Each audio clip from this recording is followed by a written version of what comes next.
Hello, and welcome to our spoiler episode of Modern Escapism, where we'll be discussing the Zack Snyder Justice League. I am your host for this special. It is I, Stig, and to help me on this epic journey, I have enlisted my own crack team of Cape Crusaders. First up, we have the clown prince of podcasts himself. It's Oodles. Tell me, do you bleed? And joining him is a man who fights the evil forces of coughs, creaks, and background noises well into the dark of night. It's the editing knight, Gadget. What's my superpower? I'm rich.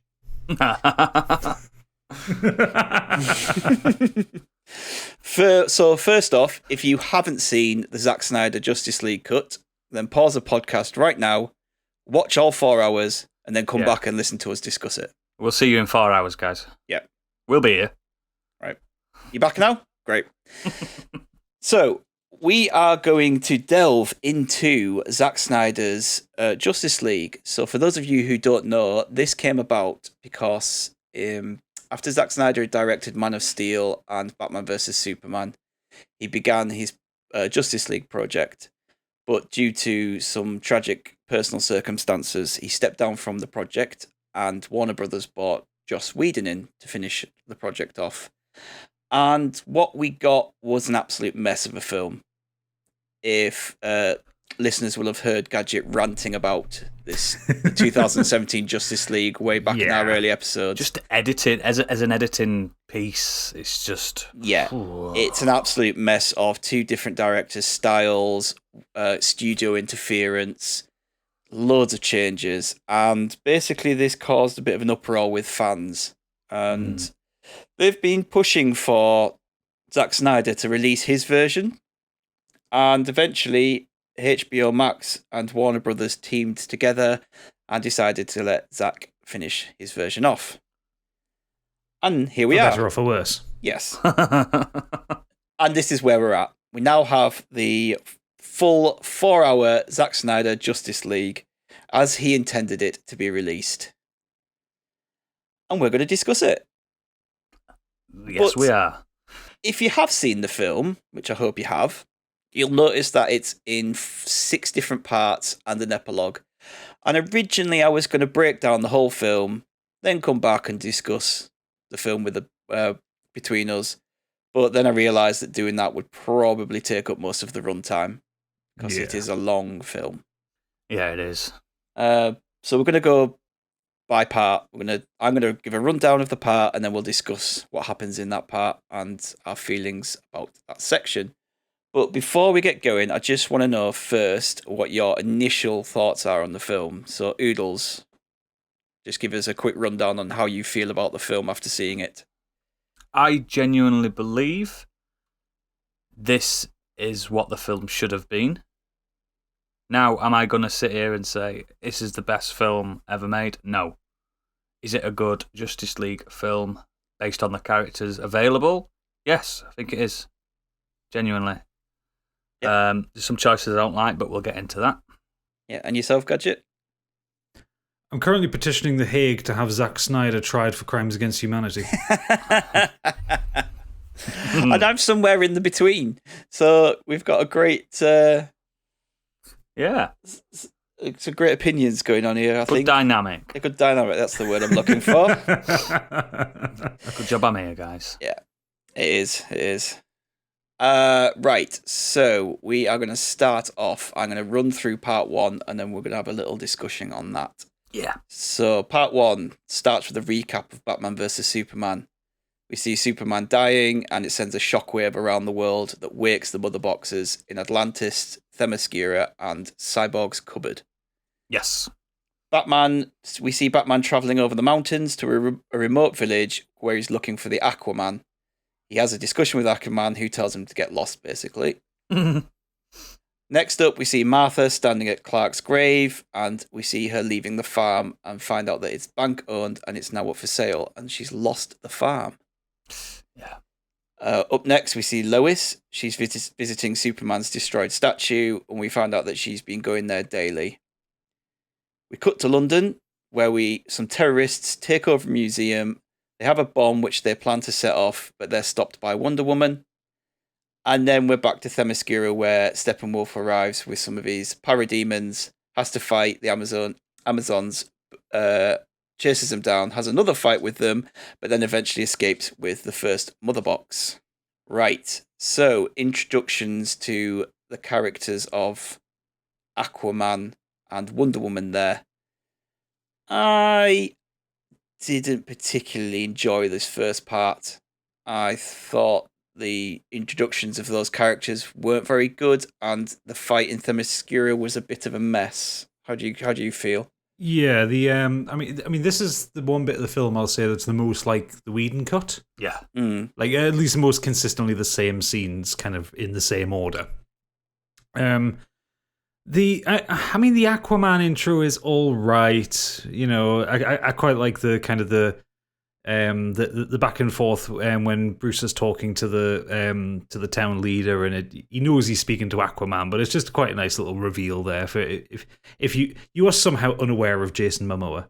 Yes, imagine, yeah. The singing women, yeah, didn't get it. That was weird. What was that about? Too long. I don't know why she picked up his jumper as well. Sniffed it. His jumper. Well, yeah, I'd probably sniff his jumper, but that's me. I'm a perv. It's not gonna smell like fish though. It was just too long. Yeah. And then these Scandinavians started harmonising like fucking pentatonics. I'm like, fucking hell. The thing is, I get what they're trying to say. Is like this like little village worships Aquaman because obviously he does a lot of good things. Because he comes on the king tide.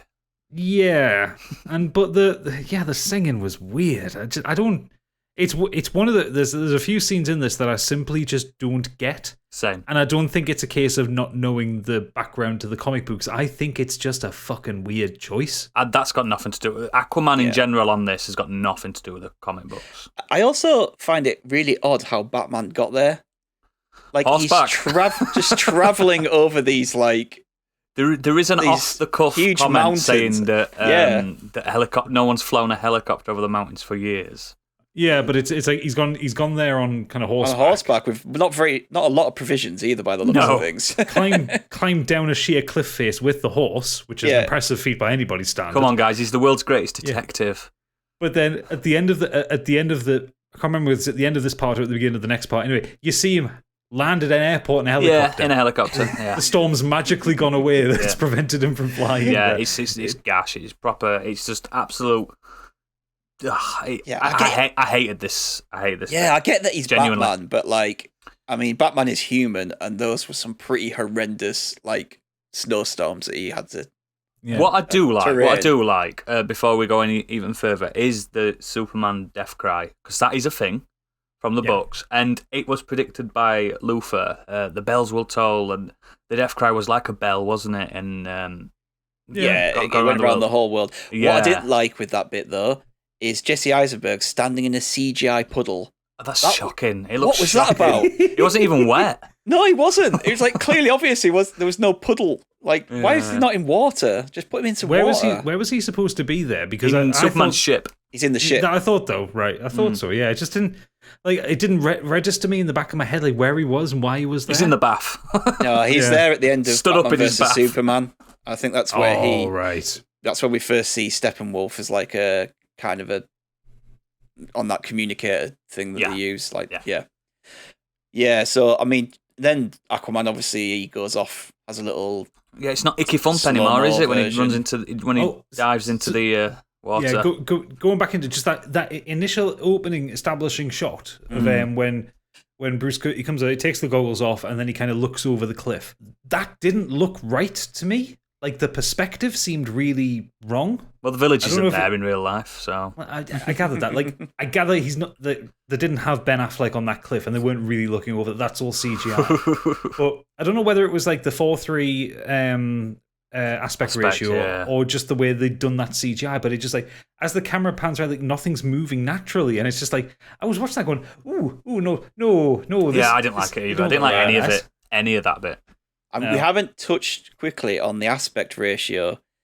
Now, to start with, I was like, this is really odd. I do not like this because I'm not used to it.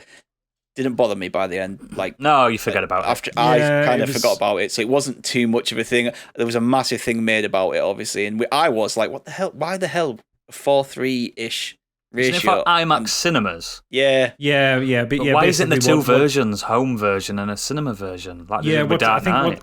I think what Snyder wanted to do was have because when you see a film in IMAX, generally speaking, most dialogue sequences are still filmed in like 16:9 or something and you can close to see that. it fading, can't you, when it goes to the Yeah, action and then the shots? action sequences are in 4:3, so they Yeah. fill up that entire massive screen. Yeah. I think Zack Snyder wanted it all in to fit that massive screen.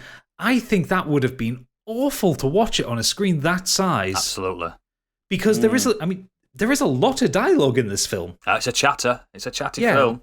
I mean, it's a fucking 4-hour film. There needs to be a lot of dialogue to Yeah. pad it out. But all slow I mos. think, like, I've only seen a couple of films in IMAX, but like, you know, because you end up kind of sitting really back and kind of looking up above you and kind of, you know, stuff like that. It was same with I think- Interstellar. Yeah, I think that would be really distracting to watch all those sequences of dialogue like that. Yeah, But I agree. I yeah, agree. but I mean, but yeah, by the end of it, I didn't You really just forget, notice it. don't you?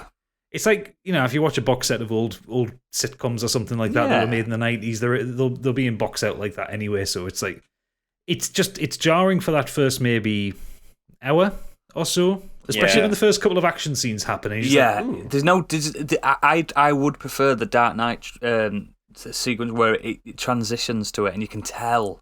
I kind of like that because in my back of my mind, I'm like, oh, here we go, action time. But also, I will say that the handful of scenes from the Whedon cut that were kept in that weren't Snyder's ones. There's a couple of them throughout the film that are used as like connective tissue. Didn't he say he used like 15 minutes of his cut? Yeah, but they now look really oddly framed. Yeah. Because they've been put into 4:3 because obviously they've been zoomed out to Absolutely. whatever the sensor was, the camera sensor. So it's just like it kind of makes it still very hodgepodge because some scenes are just framed wrong because you can tell the intention was for them to be chopped down into 16:9. Yeah, Yeah. it's And you weird. just end up with like the object, whatever the camera focuses on, in the middle, and then just a lot of kind of empty real estate or like nothing happening around them because it's not, the frame isn't being catered for. It's a very strange decision. yeah. We'll move on quickly past Martha and Lois. Lois gets her little music intro, like everyone, with a little slow mo. They're sad, aren't they? Yeah. Oh god, that was. I laughed so hard when that slow mo intro came on for her. I don't know why she's getting a slow mo. And then we were cut to London. Wonder Woman. Firstly, the Superman flag over Tower Bridge. Why? I like that image. I think that's a good image. I just didn't think Isn't this film set though like a significant time after Superman's? Yeah, it's it's not recent. It's like 6 months. Yeah, but I just don't even think that even the British Think about would it, stick right, a Stig. Superman Think about it, flag right. up across the whole of Tower Bridge. No. It's also a really bad CGI thing of that flag. Oh, it looks on shit. there. But Like, think about it this way, right? If this world had a Superman living in it that saved us countless times from an alien force, don't get me wrong, I'm not talking about the collateral damage and the cost to Metropolis in general, but if he'd have saved the world from alien harvesting machines, he'd be the new Messiah, and he's dead, and everyone knows, so it's like... Yeah, I get... It makes sense why that's on Tower Bridge, mate. Yeah. Yeah. Anyway, so we see some terrorists break into The black clad. into a museum and start killing people.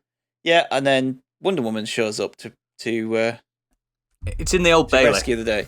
Now, this doesn't make any sense whatsoever, right? Firstly, an English guy says we've got enough explosions to level 4 city blocks. Mm-hmm. Nah. When stuff like no that... blocks here. No blocks here. We're in London. There's no blocks. Yeah. So that just made me laugh a little bit. But their intention is to just set this bomb off. So why is there a timer? Why are they even bothering? Why not just blow the bomb up? Why have they done all of this? It makes no sense. Also, I mean, I'm not an explosives expert, but I'm pretty sure a suitcase full of explosives wouldn't be enough to level I don't think whatever it would the be, equivalent in America is. Isn't like 4 city blocks in America like a half a mile or something like that? Like it's quite massive. a significant. It's massive. And even if she threw it up in the air, surely the explosion would come down anyway. Yeah, it's 3-dimensional as an explosion, isn't it? Exactly, and blow the roofs and everything off. So you're right. I just did not like this scene It's at all. stupid. I mean, they were saying like, "Oh, we're going to bring back society back to the Dark Ages." Why, by blowing up the old Bailey Courthouse? Why don't you go to the London Stock Exchange instead? Yeah, well, exactly. Yeah. I mean, there is so much. I did giggle, and I remember giggling in the original version, which is when she gets him in the lasso of truth thing. And he's like, "Who are you?" He says, "We're a reactionary terrorist force." Like, what? Of course you are. That just choice of line is just like you would think like a It's terrorist honest, would though. say. Well, it's honest, but you would say like, "Oh, we're from this group or that group." We're You know, freedom oh, fighters. or yeah, something like that, because that's his truth. But anyway, aside from that, so she manages to disarm and knock out all of them, apart from the one guy He then unloads his clip. who then shoots at all the school children, and Wonder Woman does the very brave thing of like, using Which the looks the really glaives that weird. she's got. Well, yeah, because it's that Zack Snyder transition from slow mo to fast mo to back to slow mo. Yeah. Also, they sped her up. She hasn't got that kind of speed. Well, No, that's what I mean. if you've watched the Wonder Woman films, she just seems to get powers she from does wherever. have super speed. Oh, in is that. it one? Right? Is it one of those Yeah. kind of situations? Yeah. Yeah, but so she does it. So she does all that. The guy starts to reload, and she murders him. Yeah, she By does. She, a blip- she by- explodes him. Yeah, she explodes him by tapping the things together. Explodes him, destroys a big chunk of the building, showers the police down below with bricks and masonry and And shit. blood. So Probably. probably killed some police down below as well. Yeah, Yeah. But basically vaporizes this guy in front of a load Yeah, of can we school children. actually sit back, But- stand back, and remember that those gauntlets destroyed Ares, Yeah, the god of war. Why did she need to use them? I don't know. Why did they not save that moment of her using the gauntlets for Steppenwolf? Yeah. yeah, exactly. I guess it's to show that she has that power, but it's an unnecessary use of it. It's like it's actually a really atrocious use of it, because then she turns around and she's like they're untying them all, and then you've got that little girl who says, "Can I be like you someday?" I'm like, "You don't murderer. want to be like her. She's just murdered a bloke." She says, Can I be 5,000 years old too? You can be anything you want to be. I just wrote in my notes, except a fucking god. Yes. Yeah, you weren't fashioned by clay by Zeus himself, unfortunately. Yeah. It's in fact my precise note for this section was, quote unquote, "Can I be like you someday?" Capital letters. Fuck off with this mawkish shit. I hate Because, that kind again, of stuff. I hate it. That is something that's completely unnecessary. Like the terrorist attack thing, fine, have that as an action sequence. That was up until that point a pretty cool action sequence. Yes, I agree. She bashes some lads. She blows a thing up in the sky. A lot of blood and splatter then- on this one as well, isn't there? Against the Oh, yeah, walls it's and very- stuff. It's a lot more violent. I wonder if that sequence was put in there, especially with the fact that she killed him, to make that differentiation between what an Avengers film would be and what a Justice League film would be. I agree. Because they have no compunction in this film about killing people. Well, Wonder Woman never did anyway. She's a Well, fucking like brutal. Marvel heroes go out of their way not to kill somebody. Yeah, that's true. Anyway, we'll move on quickly to the last section. So we're back in the Mascara, and the Steppenwolf finally arrives with his parademons, and they fight the Amazons. Takes He them on the looks box. atrocious. I hate the Steppenwolf redesign. I I don't mind the redesign don't. of his head, but the armor. It's the armor. I He think should- he should have been looks a human lot anyway. Better. I know, but I think he looks a lot better. I think than- he's always looked terrible. He looks like some kind of strong super alien god, when in actual fact should have just been a really like a 7'5" humanoid with a lovely goatee, long black hair, and an helmet on. That's what he should have been. I don't kind of mind his design, but his armor is a bit. He looks weird. scarier, and he looks like Yeah. Darkseid's boss. His voice is a lot better. I'll got fucking small I'll voice. admit that. I You can do, hear what do you he's know saying. I do Yeah. love that throughout the film. You know, when he portals in and out, that boom. Like when Boom, he portals boom, in and out. boom tubes. That was a really good like sound mix. That's like what they're called It as well, sounded- boom tubes. It sounded really good, like when he did that. But Yeah. it's the whole fight. Once that initial fight happens, and I forget her name. Sorry, Wonder Woman's mother's running out. They knock those wooden blocks out the way, which it just all looks really cheap. It feels like they used their CGI budget elsewhere in the film. Yeah. Well, that's from the original cut as well, isn't it? That bit with the knocking. Yeah. Huge chunk of that's from the original cut. The only thing I think they added in was extra horses to throw around. It was it was fucked up. Yeah, there was picking them up. A couple of extra digital horses that unfortunately died. But seen when he went in the ocean as well. Yeah, when the rotunda collapsed in the ocean, that's new. But yeah, it's that looked like an Unreal Engine video. It like, did, mate. It did. It looked and not a new one either. Do you know what it reminded me of? Like, there's one point where she's riding a horse and it's like a head-on of her and then everything's happening in the background.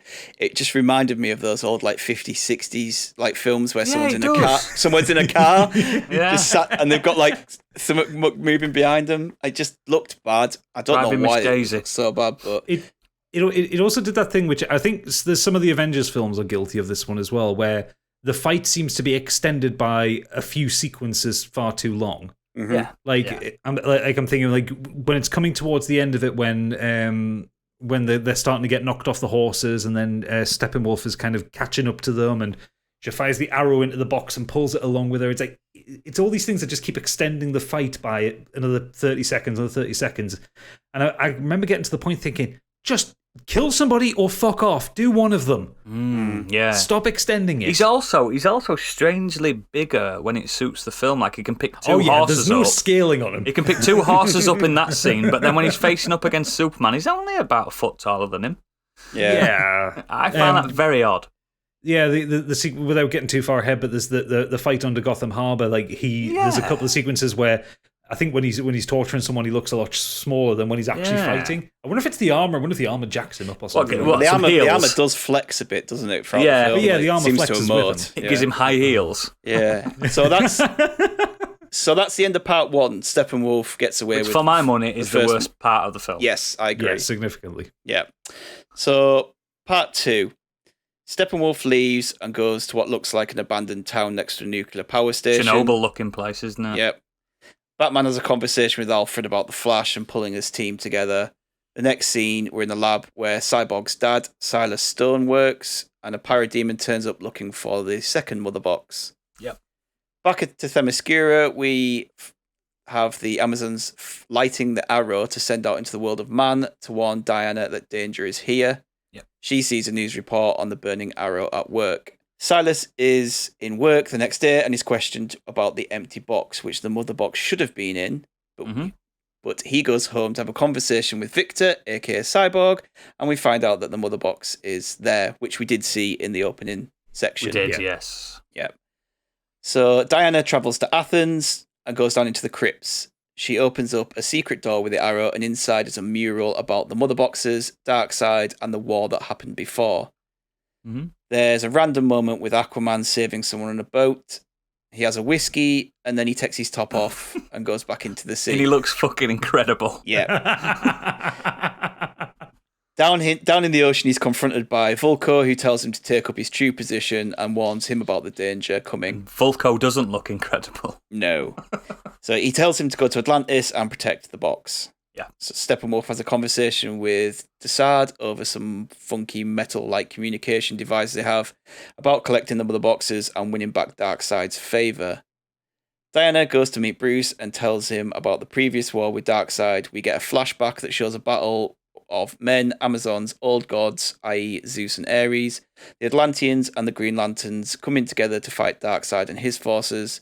We see Darkseid finally finds the anti-life equation, but he's defeated, and the mother boxes are split up between men, Amazons, and the Atlanteans.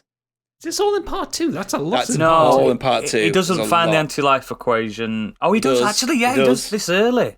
Yeah, he does. Yeah, you're right. Which? Yeah, it's Steppenwolf doesn't find it. It's Darkseid. Steppenwolf finds it later, but yeah. Yeah, that's it. Yeah, you're right. And somehow forgets. So this section really is all about kind of a little introduction to Cyborg. We get a bit of Steppenwolf's motivation rather than him just being I'm evil and I want to destroy things. We find out that actually he's doing it to win back Darkseid's favour. He's trying to get back in Yeah, after what he I did. think is much better than the original film, because in the original film he was just evil. Yeah. Oh, you didn't mention Darkseid. Yeah, granted that's now just moved up a level, because Yeah, it's just Darkseid. Darkseid is just evil. Yeah. Well, you know what he did to Darkseid to make him want to get back in his favour. No, don't see, you? that doesn't get touched upon in this film. Oh yeah, so- I just knew it. That's so strange. It doesn't tell you why. Well, he murdered his mum. So Okay. See, Darkseid, Steppenwolf has a bit of. It's weird because Steppenwolf is Darkseid's uncle, by the way. Darkseid's uncle, and he has Yeah. like real daddy issues. Yeah, he but does. for his yeah. nephew. It's really weird. Yeah. Well, Darkseid wasn't the strength that he is now. But look, when he were fighting Ares and Zeus, he didn't have the Omega rays and stuff like that. Yeah, He wasn't the man that the creature that he is today. yeah. So I didn't really have a lot to say about this section.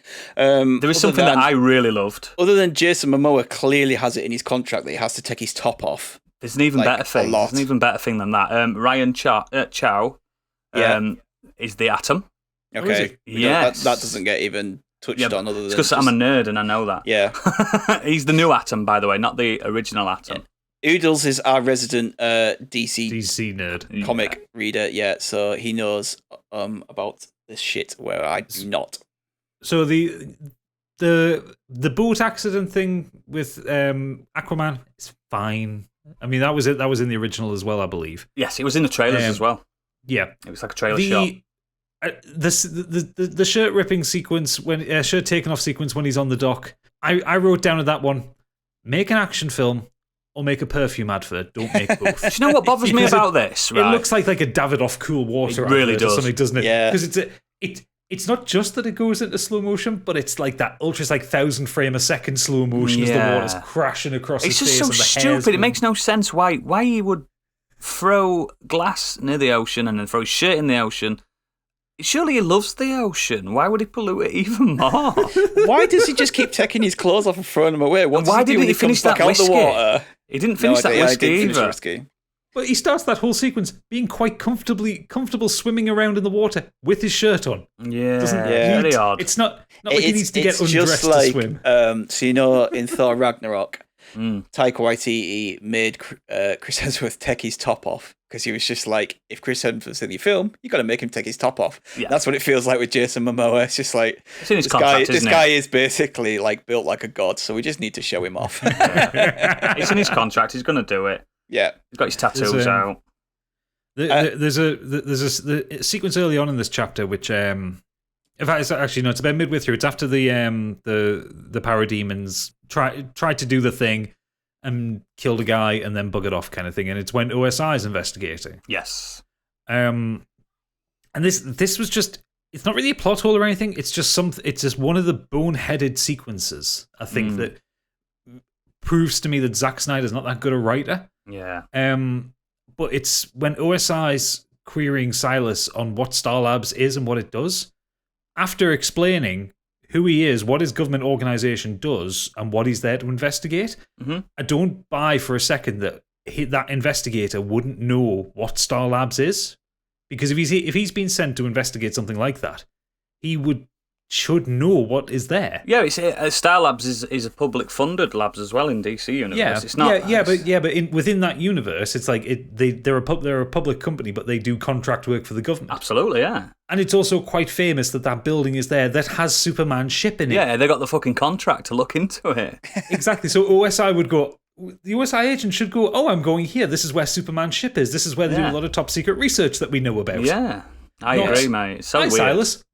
What do you do here? And they keep saying, this is Ryan. He's really into atomics and stuff like that. This is Ryan. Ryan! That thing reminded me so much of The Dark Knight Rises, where you get at the very end Joseph Gordon-Levitt's character. So how are you doing, Robin? Yeah.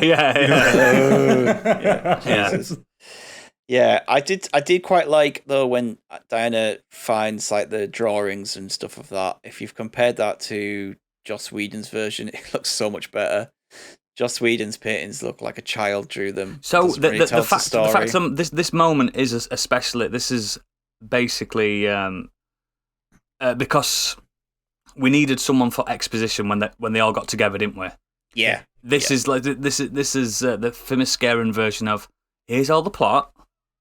And now Wonder Woman He's going to tell Batman. He's going to tell you all. He's going to tell Batman. And once Batman knows something, it's down in his supercomputer.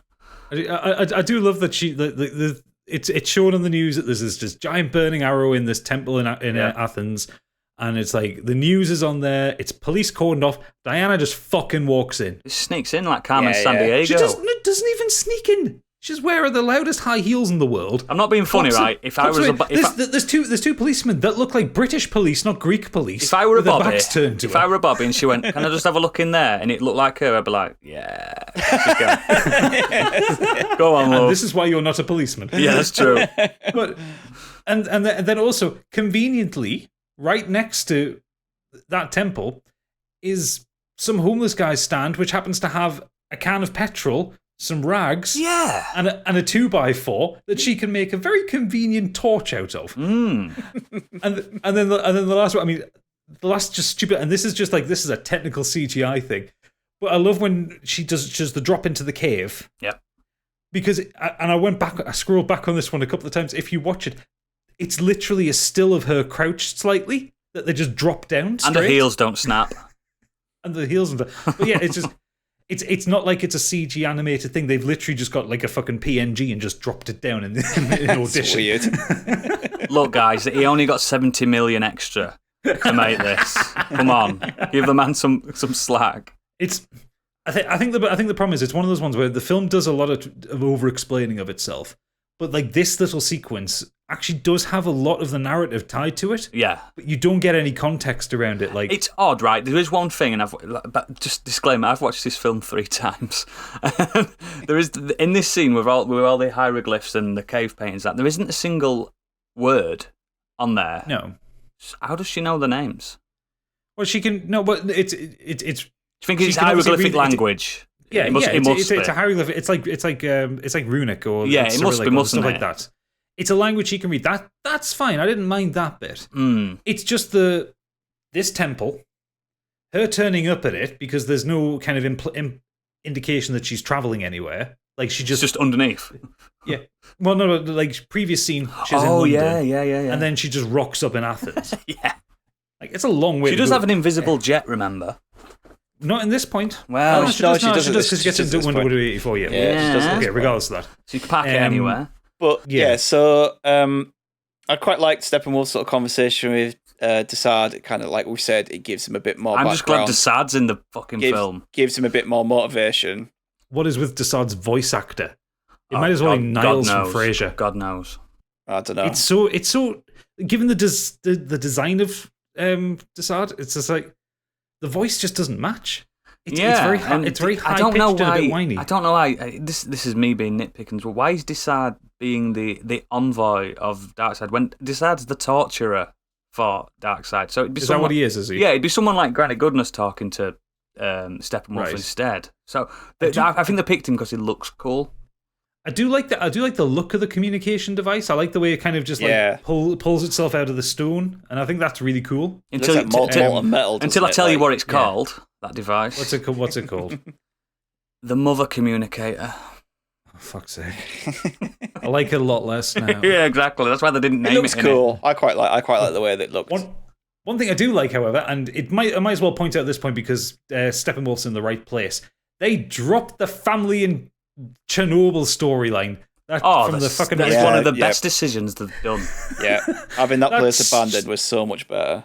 It just you didn't in the Joss Whedon one. I don't want to bog down too much in Joss Whedon, but you didn't need that whole what felt like a good 15 minutes of the film following that family as they were hiding in a shack. We didn't need that half a mile. We didn't need that peril. Yeah. So because apparently power station. Apparently the parademons can break into a secure lab with like probably high-tech walls and windows and stuff, but they could never break through a door to get this family. They also got rid of the parademons feed on your fear.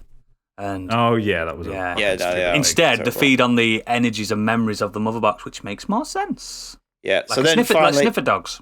Yeah, for end of this thing, we get this big battle between all the forces of good, which is fucking brilliant. I really like this. It's got a bit. Some of the CGI is a bit shonky. It's very dark. Turn up the lights a little bit, Zach, please. Do you want a bit of an Easter egg as well? But I'll just quick about what I did like is I do like that they, even though he's just CGI, they brought David Thewlis back as Ares. Like yes, they did. Yes, they did. Actually had him as Ares rather than just being whatever random they were good person they could have put in. The use of having the way he's designed Zeus, and it's just like, okay, so yeah, we're just reminding us that he did 300. Now, that's what it looks like in the books anyway. Zeus looks like how you think Hercules looks, basically. Yeah. I'm very used to the more traditional way of Zeus looking. You know, giant beard, hurling lightning. Basically, looks like God. What people think God looks like. Yeah. Go on, Edith. That look of it that they gave him just screamed going, I did 300. Ares has got Ares is bigger in the comics than Zeus anyway, and Ares looks cool. He always has. So the Easter egg, the lantern, which was Yalan Gur, that lantern that was killed. Did you notice how the ring escaped? Zoomed off, yeah. That would eventually go to Guy Gardner, the second Green Lantern. It floats around in perpetuity until it finds someone with a lovely ginger haircut. Oh, lovely. That's the Easter egg. But yeah, that's the actual the model for that lantern, which I thought cool. I did quite like that when he defeated the lantern. Though he tried to grab the ring, and it was. And if he'd have grabbed the ring, he wouldn't have needed anything else. Yeah, just zipped off. I think there is one shot in that I did like, which is after kind of Darkseid's been defeated and they kind of drag him onto the ship, and you actually see him kind of lying on the floor, like bleeding. And like I say, it's before he was basically Darkseid at that point. But it shows his vulnerability. Yeah, absolutely. It shows vulnerability, but it is something that you never really see with villains in superhero films, because when they generally get defeated, they tend to get obliterated into nothing. Yeah, but it's nice. I do like seeing a battle like that where the baddie loses and has to regroup. Well, I think also just the way they did the special effects on him and the blood and all that. It looks good. I thought that looked gory really good. Fuck. And I do, for its faults, I do like Darkseid's design. I know he's a bit Thanos-y, and I know he's a bit. Thanos is a bit Darkseid, you mean? Yeah, we know. Yeah, but you know what I mean. It's like they're all much of a muchness. I know there's a lot of similarities to a lot of other things within Darkseid's design, but I think it might just be like the tunic outfit that he's wearing. It might be the half helmet that he's wearing and that kind of thing. But I do like his design. I think it's maybe not as quite as iconic as Thanos, but I think it's got some legs. I mean, in general, Thanos is a better nuanced character anyway. He's got more depth to his character. I mean, Darkseid is just evil. Darkseid reminds me more of Apocalypse in the way it looks as well. He's from a planet called Apocalypse as well. Yeah. I think did Apocalypse come after Darkseid? Yeah, way after. Yeah, but I really like that fight. I thought it was pretty well done. Yeah, I did put in my notes as well. Darkseid's entire motivation is simply to conquer. He's literally the most basic antagonist ever made. At least Thanos had an ideology he was working from. Well, that's Darkseid's downfall. Before he was called Darkseid, he was Uxas, and his downfall was his sheer fact he just wants to be a tyrant. He just wants to rule everything, and that's his downside.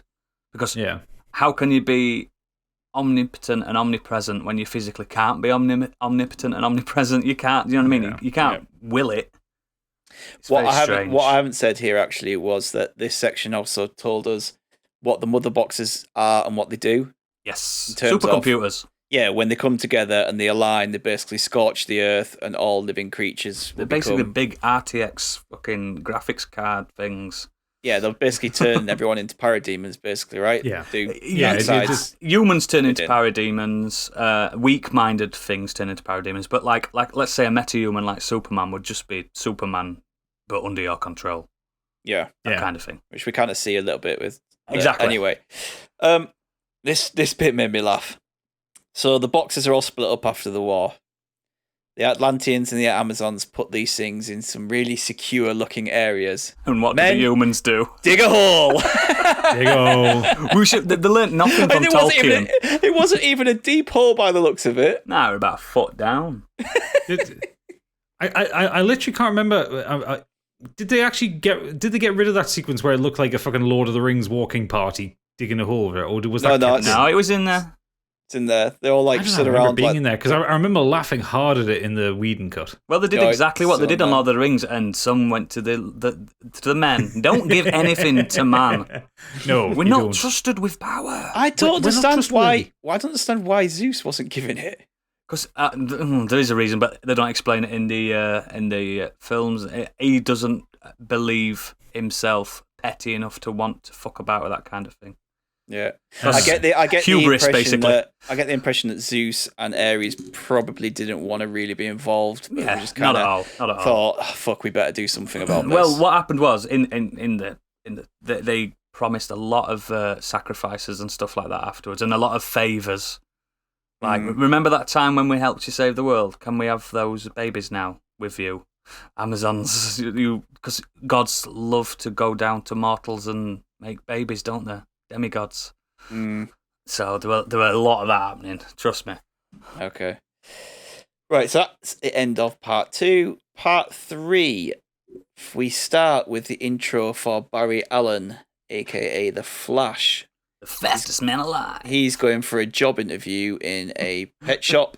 Pet grooming thing. Yeah, he God. bumps into Iris.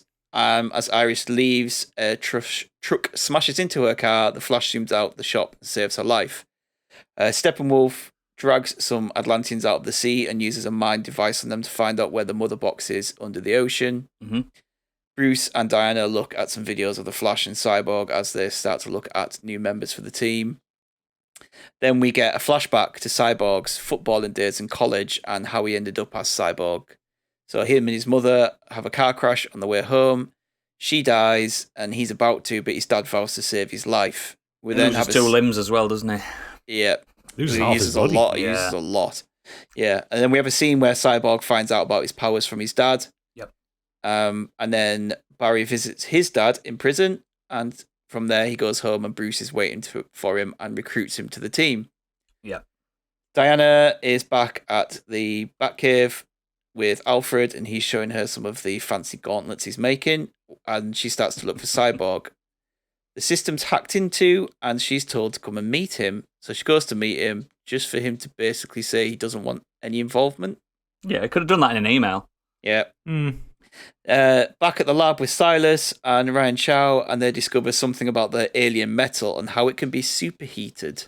Which is to do with the atom, by the way. This is very important for later.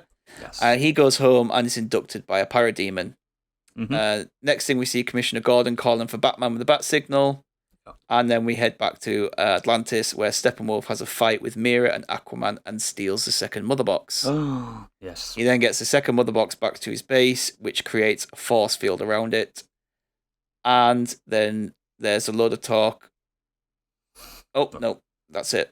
Yeah, that's it. That's the end of part 3, yep. So I'm going to go straight in here. I really like Ezra Miller as Barry Allen. I like Yeah, him as I think Barry Allen as well. I think he does a very good job as Barry Allen. I thought that whole intro sequence involving the slow motion car crash was a car crash, though. The music Yes. choice I as thought- well. Ugh. Hated it. Weird, sad music choice. But so And he picks that fucking sausage up. well, That does pay off with a nice little joke. I though. know. yeah, that pays off with the gag. But okay, so the sequence starts. Barry Allen walks into the shop as what's her name? Iris. Iris the girl's West. name?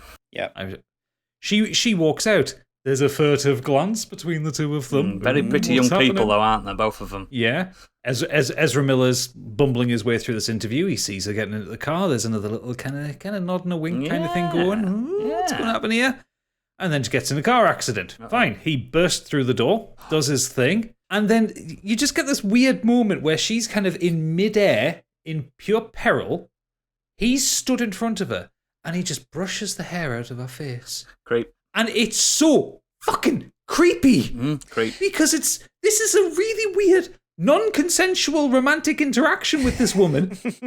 Because she's in mortal peril and he's moving faster than she can see. And it's, oh no, I don't like it. And he like grabs her from the air and gently places her on the ground as a lover would. And I'm like, no, I stop it, Barry. I do like how slowly he moves limbs, though. Very clever, that. So they don't break broken bones and stuff. Yeah, okay, that's fine. Yeah. Aside from that sequence is just wildly unnecessary because Iris doesn't come back in the film. That's not a character that we meet again. I think it's set up for his film, isn't it?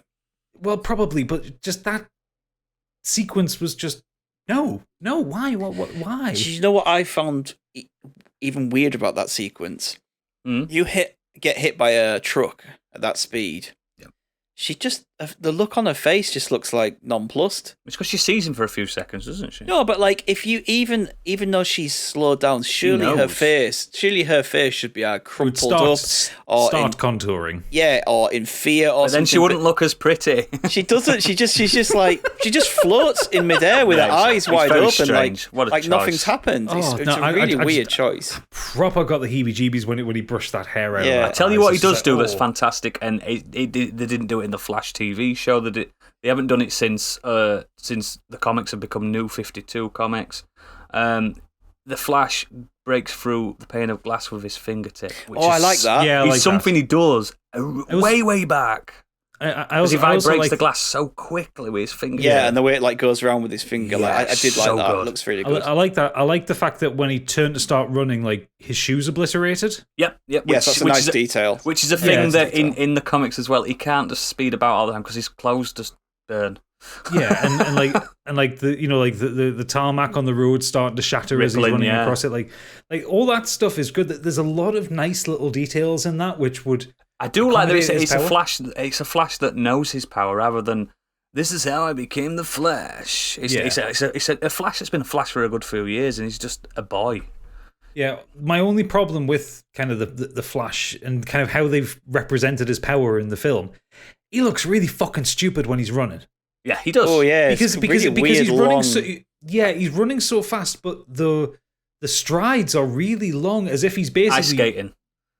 Either ice skating or it's like they've got a rope on his back and suspended him, and he's just kind of doing that running action. That's probably what they're fucking doing. Ice skating's a good way to put it. Actually, like I made a note that his running looks really weird. I just doesn't. Yeah, it's just odd. The Flash TV show got how Barry looked running right. Yes, because he looks like he's running. Yeah. They've just sped up the world around him. And they did the good thing in the film. It's when he stops and when he starts, it's lightning like striking. But in the program, it were wind, and it's really good, easy effect to make him whoosh into the scene by papers just flying about and stuff. I prefer that than the lightning, because the lightning looks a bit dangerous. I quite like the lightning, it kind of fits. Yeah, but imagine it, right, if you lived at home, you're Iris West, right, you're his girlfriend, and you're like, oh, Barry, I know you're the Flash, will you go to Pizza Hut for me? And he's like, yeah, I'll go to Pizza Hut for you, but you're going to have to get out of the room so I don't electrocute you as I set off. Yeah, maybe the lightning it's should a bit have dangerous. Been saved for when he goes into those. When he goes super, ultra, when he goes into Speed Force. But I mean, see, with all the slow motion in this film, the Flash slow motion didn't bother me because it kind of works because it's the only way you can predict. You can portray speed. It's the only way. Yeah, exactly. There's no. But then we get Cyborg's scenes. I like slow motion, but I really like the football scene. I thought it looked really good, visually. I like the football scene. I like the car accident. He plays for the Gotham Rogues as well, doesn't he? The football team that's on Dark Knight Rises. Yeah, cool. I liked a lot of the Cyborg intro. There's a lot of clunky dialogue in that sequence though, especially with Miles Dyson. Yeah, that in almost every line of dialogue in there is really clunky.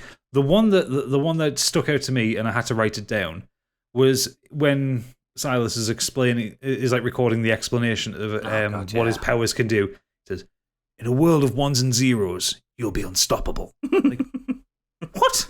Yeah. It's the most in the world of ones and zeros, you'll be number 2. Yeah, it's like a lot of that dialogue, a lot of this very supposedly important dialogue, or stuff that should maybe carry some. But you wouldn't say that on a dictaphone either. You'd be like, "Dude, you can do what you want." Yeah, it's all very clunky, and I don't think it works as well as it did. But I like, and this goes for the whole film. I really like the expansion of Cyborg's character. I think Cyborg's the main character in this.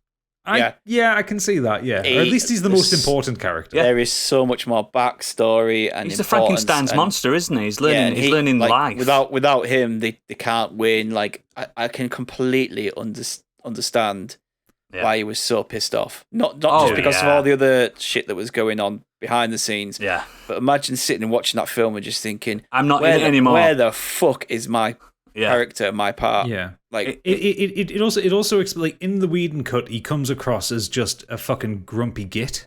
It's just a computer with legs, isn't it? I mean, he's still grumpy in this, but it shows why. Yeah, he's more emo in this, though, isn't he? He's more like, oh, I'm gross, I'm a monster. But guess what? I can be Robin Hood. Yeah, but it's like it explains why he is that way. And they gave him his fucking helmet that he's supposed to put on. Yes. I hated his design though. I thought there's too much robotics. I've seen a lot of cyborgs which have more like they still got a bit of a the best cyborg design is Teen Titans, bar none. Oh yeah. By a millionfold. Because he's the best cyborg. He is. He's absolutely. Yeah, he's the best one. I think it's one of those things where they didn't have to make his entire body CGI. No, they didn't. They could have done a lot with, and think of how they did Cable's arm in Deadpool 2. Yes. Where it would be the actor physically acting on a massively lower budget. It wouldn't have cost much, but they could like animate parts of him. Yes, exactly. That makes sense. Yeah, when he's twisting it rather than like one arm just still be a human arm.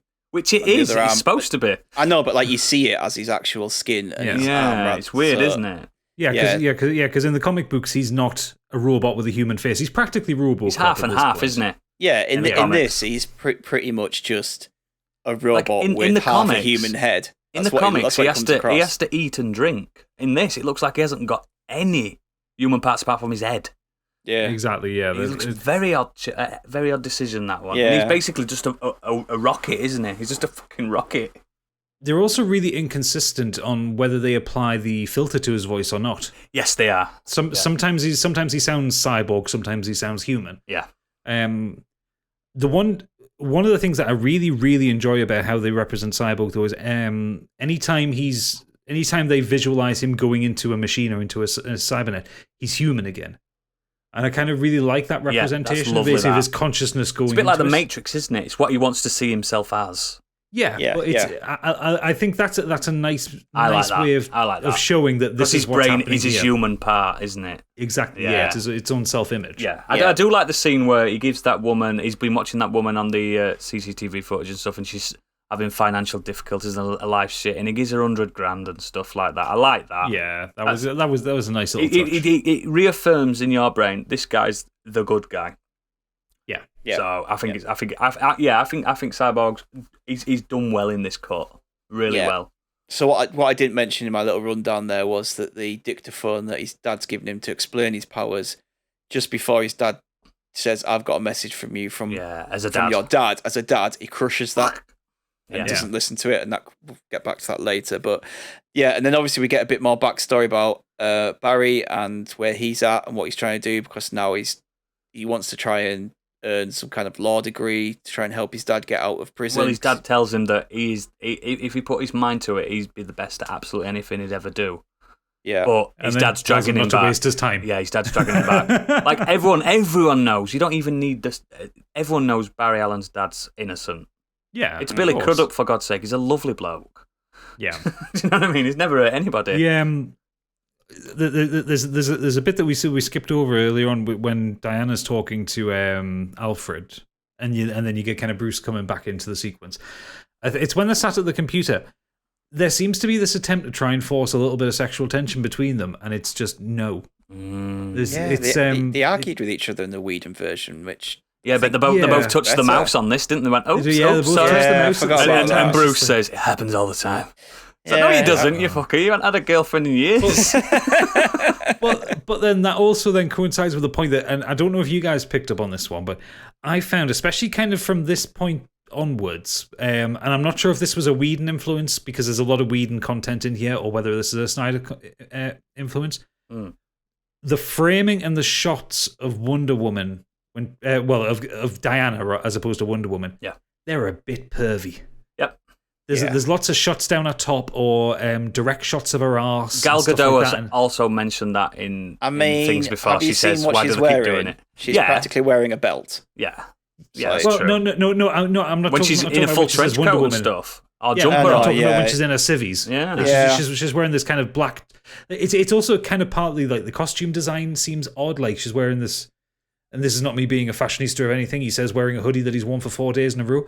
Yeah. But yeah, just some of the costume choices that they give her and the way she's shot and lit. Like going kind of back earlier when she's the sequence where she finds out about the arrow that's landed. Yeah. The way that is shot is composed. She is high up on a gantry, doing some restoration work on a statue. Yeah. Wearing a stylish dress. Yeah. But the camera is zoomed above her and looking right down the top of the dress. Yeah. It's like a lot of these shots seem to be quite pervy, and I can't see any other reason why they're done that way. There's a sequence when Gal Gadot, when Diana goes to speak to Cyborg, when he summons her. Yeah. She gets out the car and the camera comes down and focuses on her arse as she walks down the street. Yeah, it does. Like it's. I mean, I didn't mind it, but I get it. I mean, that was in the Whedon cut as well, and I remember bringing that up when I had a rant about it 20-something episodes ago. But that's also in Marvel films with like Scarlett Johansson and stuff like that. Yeah, it's one of those things. Know, we haven't got past that as a society yet, unfortunately. It's Hollywood, mate. It's something that just makes us feel gross when I see it. Absolutely. It's so unnecessary. Yeah. To kind of boil down a character like that. Who's supposed to be the most empowered woman in the universe. Exactly. Let's make her just an object of lust. Yeah, I get it. It doesn't suit her character at all. But then again, Wonder Woman's costume is ridiculous. It is, but like this version of Wonder Woman, this version of Wonder Woman, her costume is probably one of the better versions of the costume. Absolutely, it's practical as well. Certainly the least revealing version of a Wonder Woman costume. Like, I mean, God, remember the Linda Carter one? Oh, I remember it very well. Yeah. So, we've done that, and Part 3 we're on now, I think. Oh, we have a little fight We have a little fight between Steppenwolf, Mira, and Aquaman. I quite like that. Yeah, like Aquaman turning up and having a fight. Amber Heard still can't act, and she still can't do a British accent. Why is she doing a British accent? She's not British in Aquaman. We don't know. No idea. It kind of ventures into Australian a couple of times as well. The problem is that this was filmed before Aquaman. I know, but still. And I don't think she's in the Whedon version, is she? Yes, Forrest. She doesn't talk though. Yeah, you just see her. She kind of stands out. Also, one thing, right? And I know this was filmed first. Why are they speaking in bubbles in this and they don't in Aquaman? I don't know. It's fucking weird. I also think that part of this negates part of Aquaman's I think it's not canon anymore. That's the thing. It makes some Aquaman not seem to make sense because he doesn't really seem to know these people in Aquaman, but now he does, and it's like timelines are all mixed up. Yeah. Also, Flashpoint paradox. Who is Willem Dafoe's character? Because he's coming across as like a Basil. He comes across as like a Basil exposition. He basically trained Aquaman as a boy, but in the comics he did that. But in the films, he just exists. Right. Okay. So he's just there to spout exposition. Yeah, he's just an emissary. He's like a royal guard, like the boss, one of the bosses of the armies and stuff like that. He's a good character. He's just. He's one of those characters that flirts the line between goody and baddie a lot. I like him. Right, because just with the way the kind of the very antagonistic relationship between him and Aquaman, I kind of thought that is this Aquaman's dad? Because he's mentioned his dad like 4 times in the film so far. No, it's his dad. It's like his dad's best mate. If you want to put it in some ways, it's Aquaman's godfather type thing. Right. You look after my son when I'm dead. Not explained in this film at all. No. I think at. Oh no, that's this next part. So yeah, then we see obviously Steppenwolf gets his force field round, has another conversation with which apparently he used part of the toxic nature of the area as well, didn't it, to help it? That was a big thing he was happy about. Yeah, he was like, "Ooh, toxic. This will work." And that's end of part 3. So this to me feels. Don't know how you guys felt, but this to me feels like if Zack Snyder had released this himself, that would be the end of Justice League part of 1. It would have been, yeah. And then we would have got part 2 in a separate film. Yep. It's the way it ends with Commissioner Gordon calling Batman. He steals the second, and Steppenwolf gets the second mother box. He's almost there, yeah. He's almost there, and he kind of gives this little like, "I will make them tell me what they know," and then it ends, and it feels very much like. That's an ending. How I see it is, do you know the big scene where Wonder Woman tells them about the war that happened?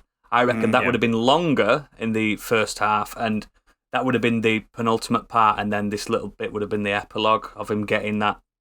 If you were to split it in 2. Yeah. I reckon it feels very much like. I reckon that flashback would have been the final battle of that film. I think if you were to go and see this in the cinema, that would be like your intermission. Yeah. But to me, it feels like that. in his head originally, that's maybe where he would have done it. Yeah, because he would have done this like film you said, in two Steppenwolf parts. does that speech as if it's like Yeah. his final speech. But I will say, if he had have done that, this film would have got an absolute panning. Yeah, because it's not because There's nothing fuck all happens. happens Nothing apart from happens, two yeah. Aquaman sequences and a Yeah. load of introductions. Yeah. So it doesn't.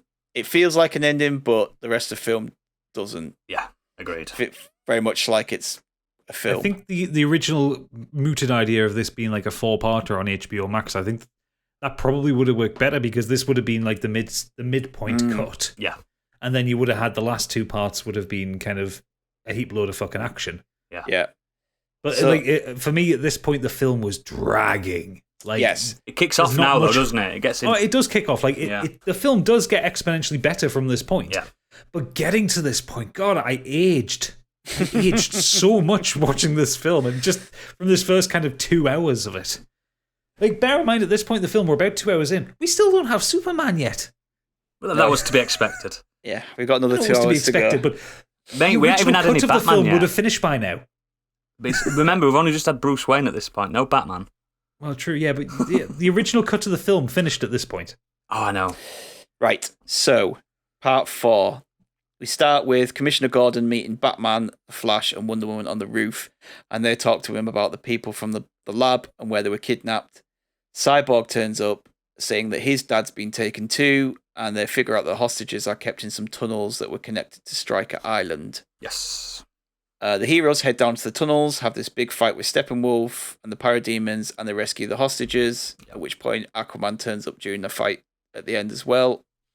Steppenwolf goes back to the base and gets one of the mother boxes to show him where the anti-life equation is. Oh, yeah. He then informs THAT, and then Darkseid finally appears to tell Steppenwolf that he'll come to Earth when he finds the third box. Heroes take the third box back to Batman's base to discuss what it is. Cyborg tells them its history of it and how it was how it created him. Mhm. There's a scene with Martha and Lois, and she tells Lois about losing the farm, and they have a heart-to-heart. She then leaves, and it's revealed that she's actually Martian Manhunter. John Johns himself. Yes, And then- I was so buzzing off this. And then it's revealed that he is also General Swanwick from Man of Yes. Steel and Batman vs. Superman. Yeah, I fucking love this. This is so good. We head back to the team, who agree that the only way to win this fight is to use the cube to bring Superman back to life. Yeah. That's the end of part 4. Part 4 is not very long, No. apart from the big but it's good. action sequence we have in the near the start. But the action sequence is very good. Yes. Can I also point out how hench J.K. Simmons got for this? Brilliant. He looks incredible. He looks incredible. I kind of half expected him to rip open his shirt and go, "Can I join?"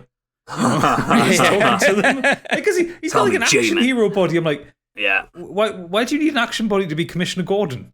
He looks. Yeah. I mean, I fair think it's because enough. he's coming from Whiplash, isn't he? And he looked good in Whiplash.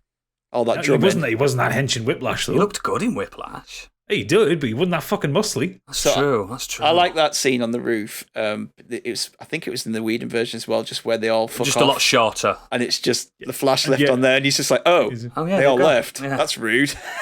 Yeah, that's one of my favorite Flash moments in this one because that's the Barry Allen that I expected. That's the Barry Allen Yeah. that we want. Yeah. Yeah, he's he's young and impressionable and yeah. And bear in mind, which it's in stark contrast from the end of the last part, which we didn't even talk about when you've got the the part before where Bruce hires oversimplification. effectively hires him. that one, Yeah. that bit. Yeah, where it's In my second favourite chair. yeah, where Bruce is Oh, kind yeah, of sorry, we didn't talk kind of about that. explaining like that we're building a team. He's like, I'm in. Yeah, stop Yeah. right there. I'm in. I don't have any friends. Yeah. Yeah, I like that. Then you also get like a really Can I keep cool, this? you get a really cool little bit of dialogue, which I didn't notice. I know it's in the Whedon version. I didn't notice at the time when they're getting into Bruce's car, and he's like, my metabolism's off the chart. I've got to eat like 70,000 calories a day. And Yeah. it's just like I really like that little bit of characterization. And then you get the product placement of that obscene Mercedes. yeah, that's cars ridiculous. Well, Yeah. that's his superpower. I'm rich. I'm rich. I The- do. the quite- I do thing quite like with that. the Flash and calories is a massive aspect of the actual character of the Flash. Where Yeah. in some stories, it's not been able to carry on because he needs a donut or something. Do you know what I mean? He just used all his calories. He's fatigued. And I wish I could eat that much pizza and still and be that skinny. Well, just run it close to the speed of light, and you'll get Yeah, there. you can still be skinny and have diabetes. So the other thing with this sequence though that kind of I think pulls it down is, and I have to actually think back about the travel. Because so far they're moving around a lot, and they're not really telling you where they are, other than with context clues. Like the fact that they're speaking to Commissioner Gordon tells you they're in Gotham. Yeah, fair enough.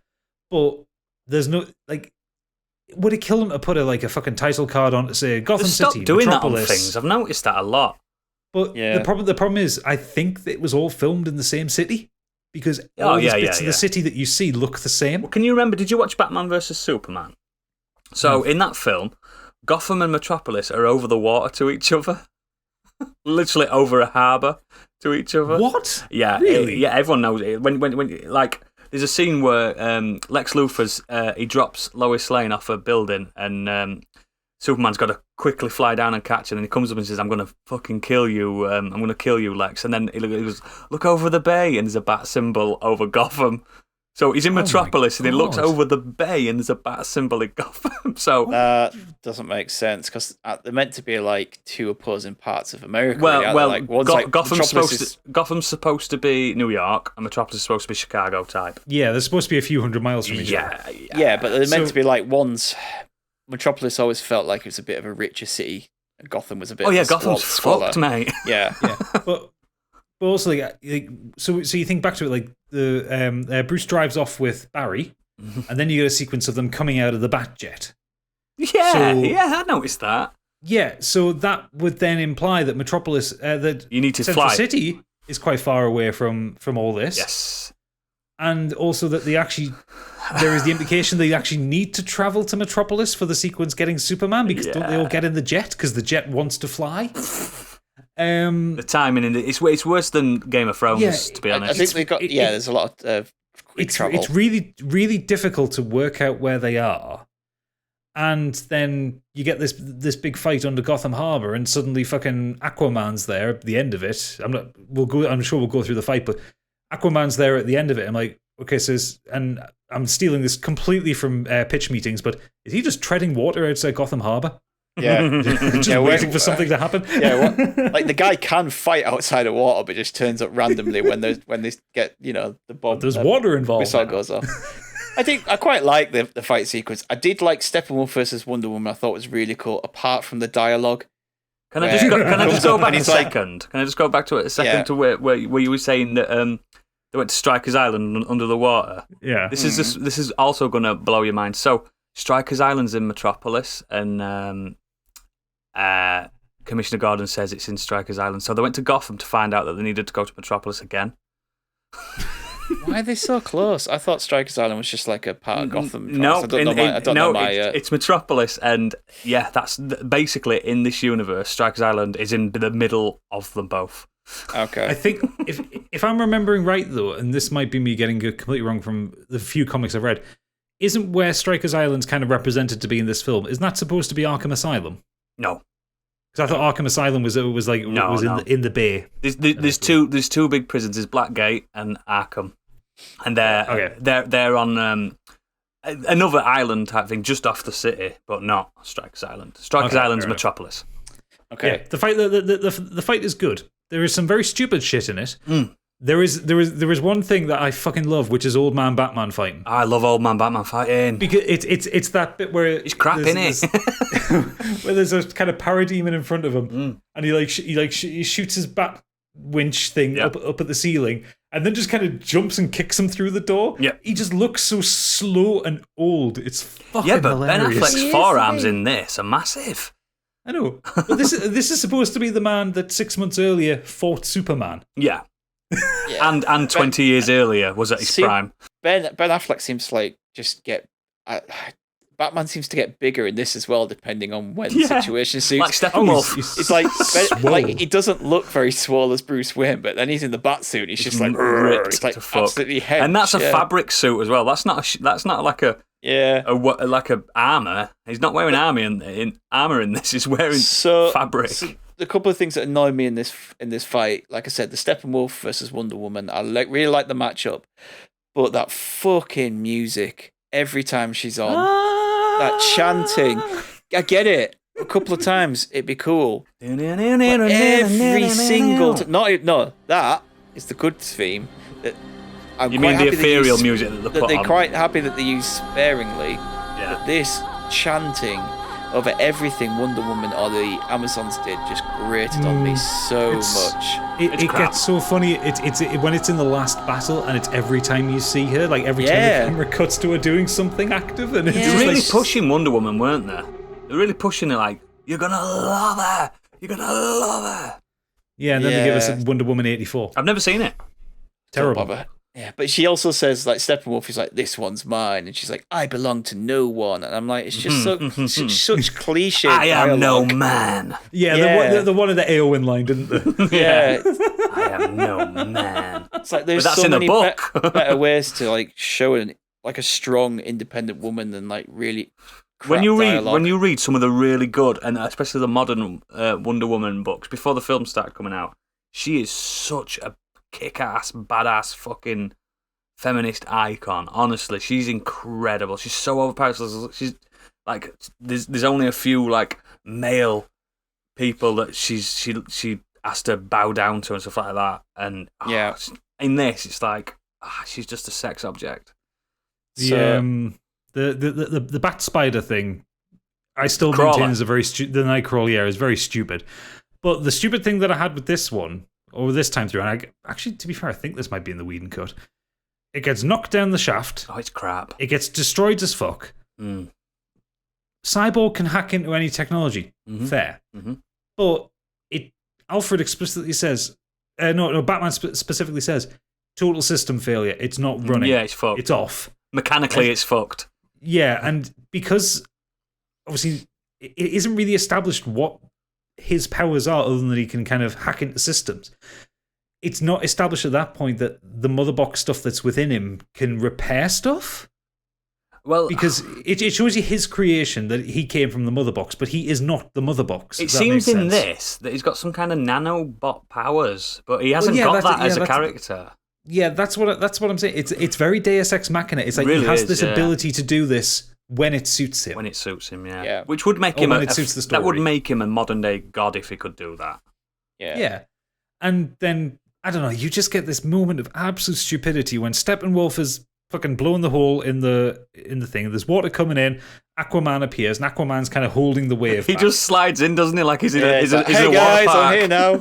Yeah, my man. Aquaman's holding the water back, and everyone stood staring at it. Yeah, it's like that's true. He's giving you a few seconds to get away. He should have gone, get away. Fucking run! What I did like, though, just before that is, and it was in the Whedon version, the catching of the missile is very cool, I thought. Oh, yeah. Like, so you fire a missile at him and he just catches it. He's like, the fuck is this? He looks at it like, what is this kind of contraption? And then just throws it. Just throws it away. It's just like, is this all you've got? It's just a casual discarding it. Did you notice about Steppenwolf in that moment as well? Did you notice the extra finger he's got? Yeah, I didn't. Yeah, when he grabs it, he's got an extra digit on his, like he's got like 2 thumbs. It's pretty cool.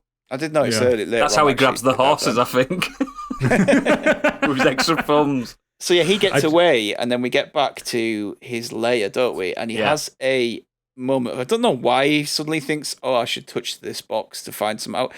He finds that the anti-life equation is on Earth. Yeah. And then proceeds to tell Darkseid. Why doesn't Darkseid and all the rest of them remember it? No, because this is what I was thinking. In that flashback, I don't think he knew that the anti-life equation were there. He does. I thought that's the whole point of him being on Earth at the time. No, he's there because he's there because he's searching 10,000 worlds for the anti-life equation, and he's destroying worlds. He destroys worlds that it's not on. In that sequence, he picks the ground up in his hand, and he takes his weapon and he smashes it into the ground, and the equation appears in front of him. I thought That's Steppenwolf. That's not Steppenwolf. Darkseid. No, it happens in both. I've seen it 3 Does that remember? times. It happens in both. I guarantee I it. don't think he does, mate. It but- does. I watched it last night well, I skipped through it last night to get this, but Ah, I guarantee you, go back and have a look. And I've seen it 3 happens. times. I'm fine. They don't.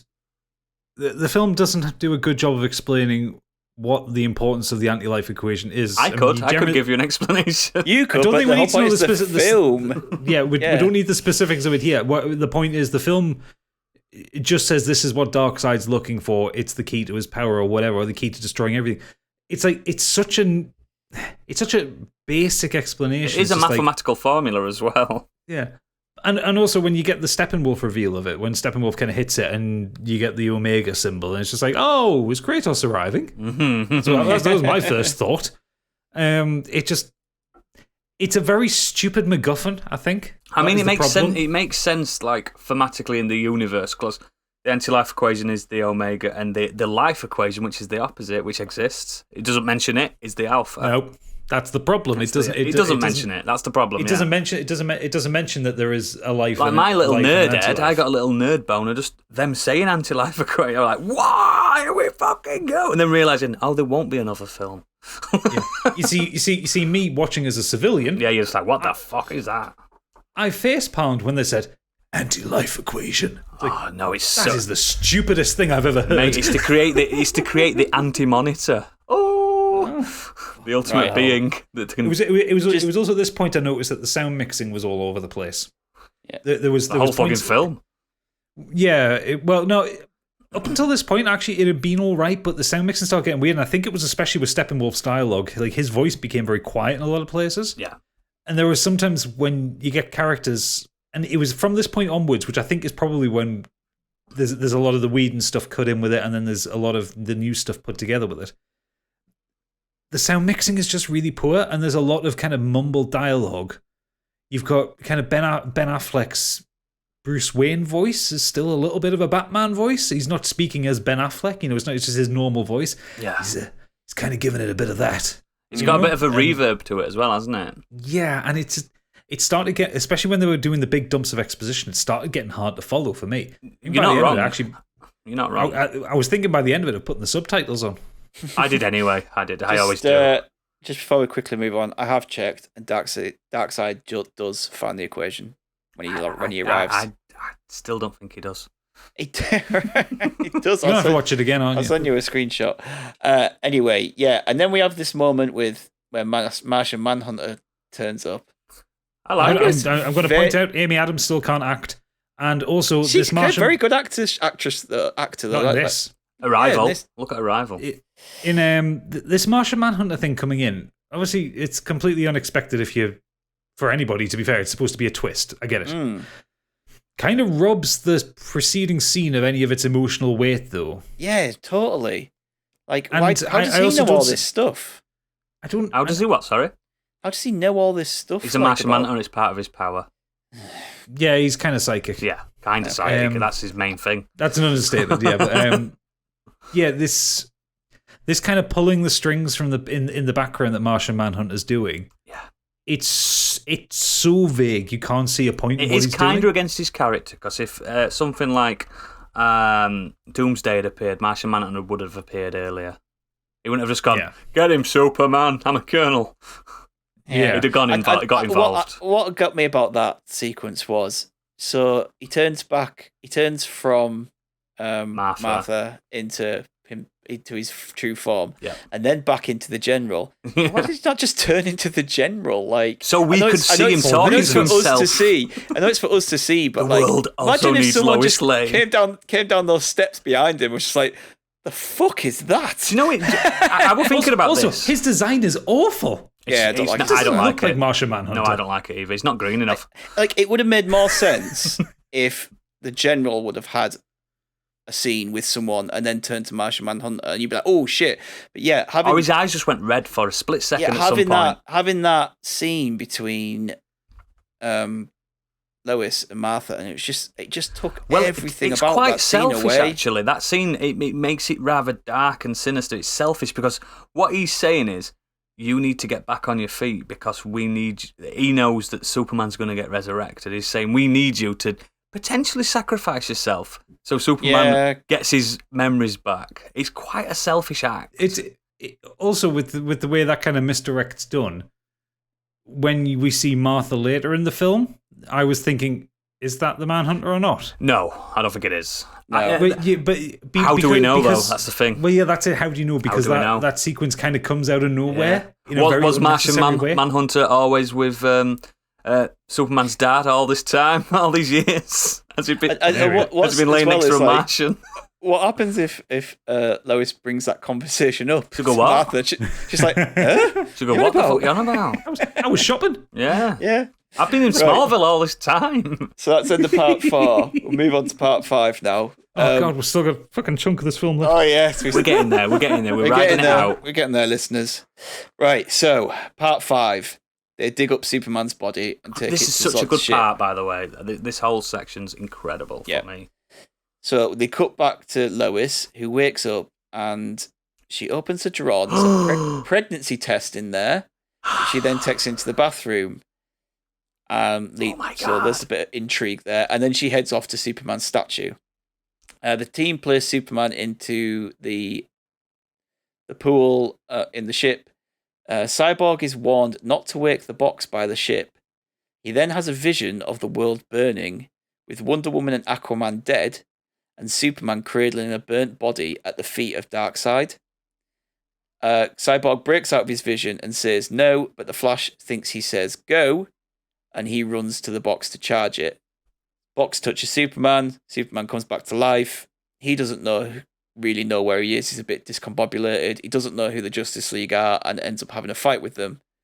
He snaps out of this when Lois reveals his secret identity to everyone.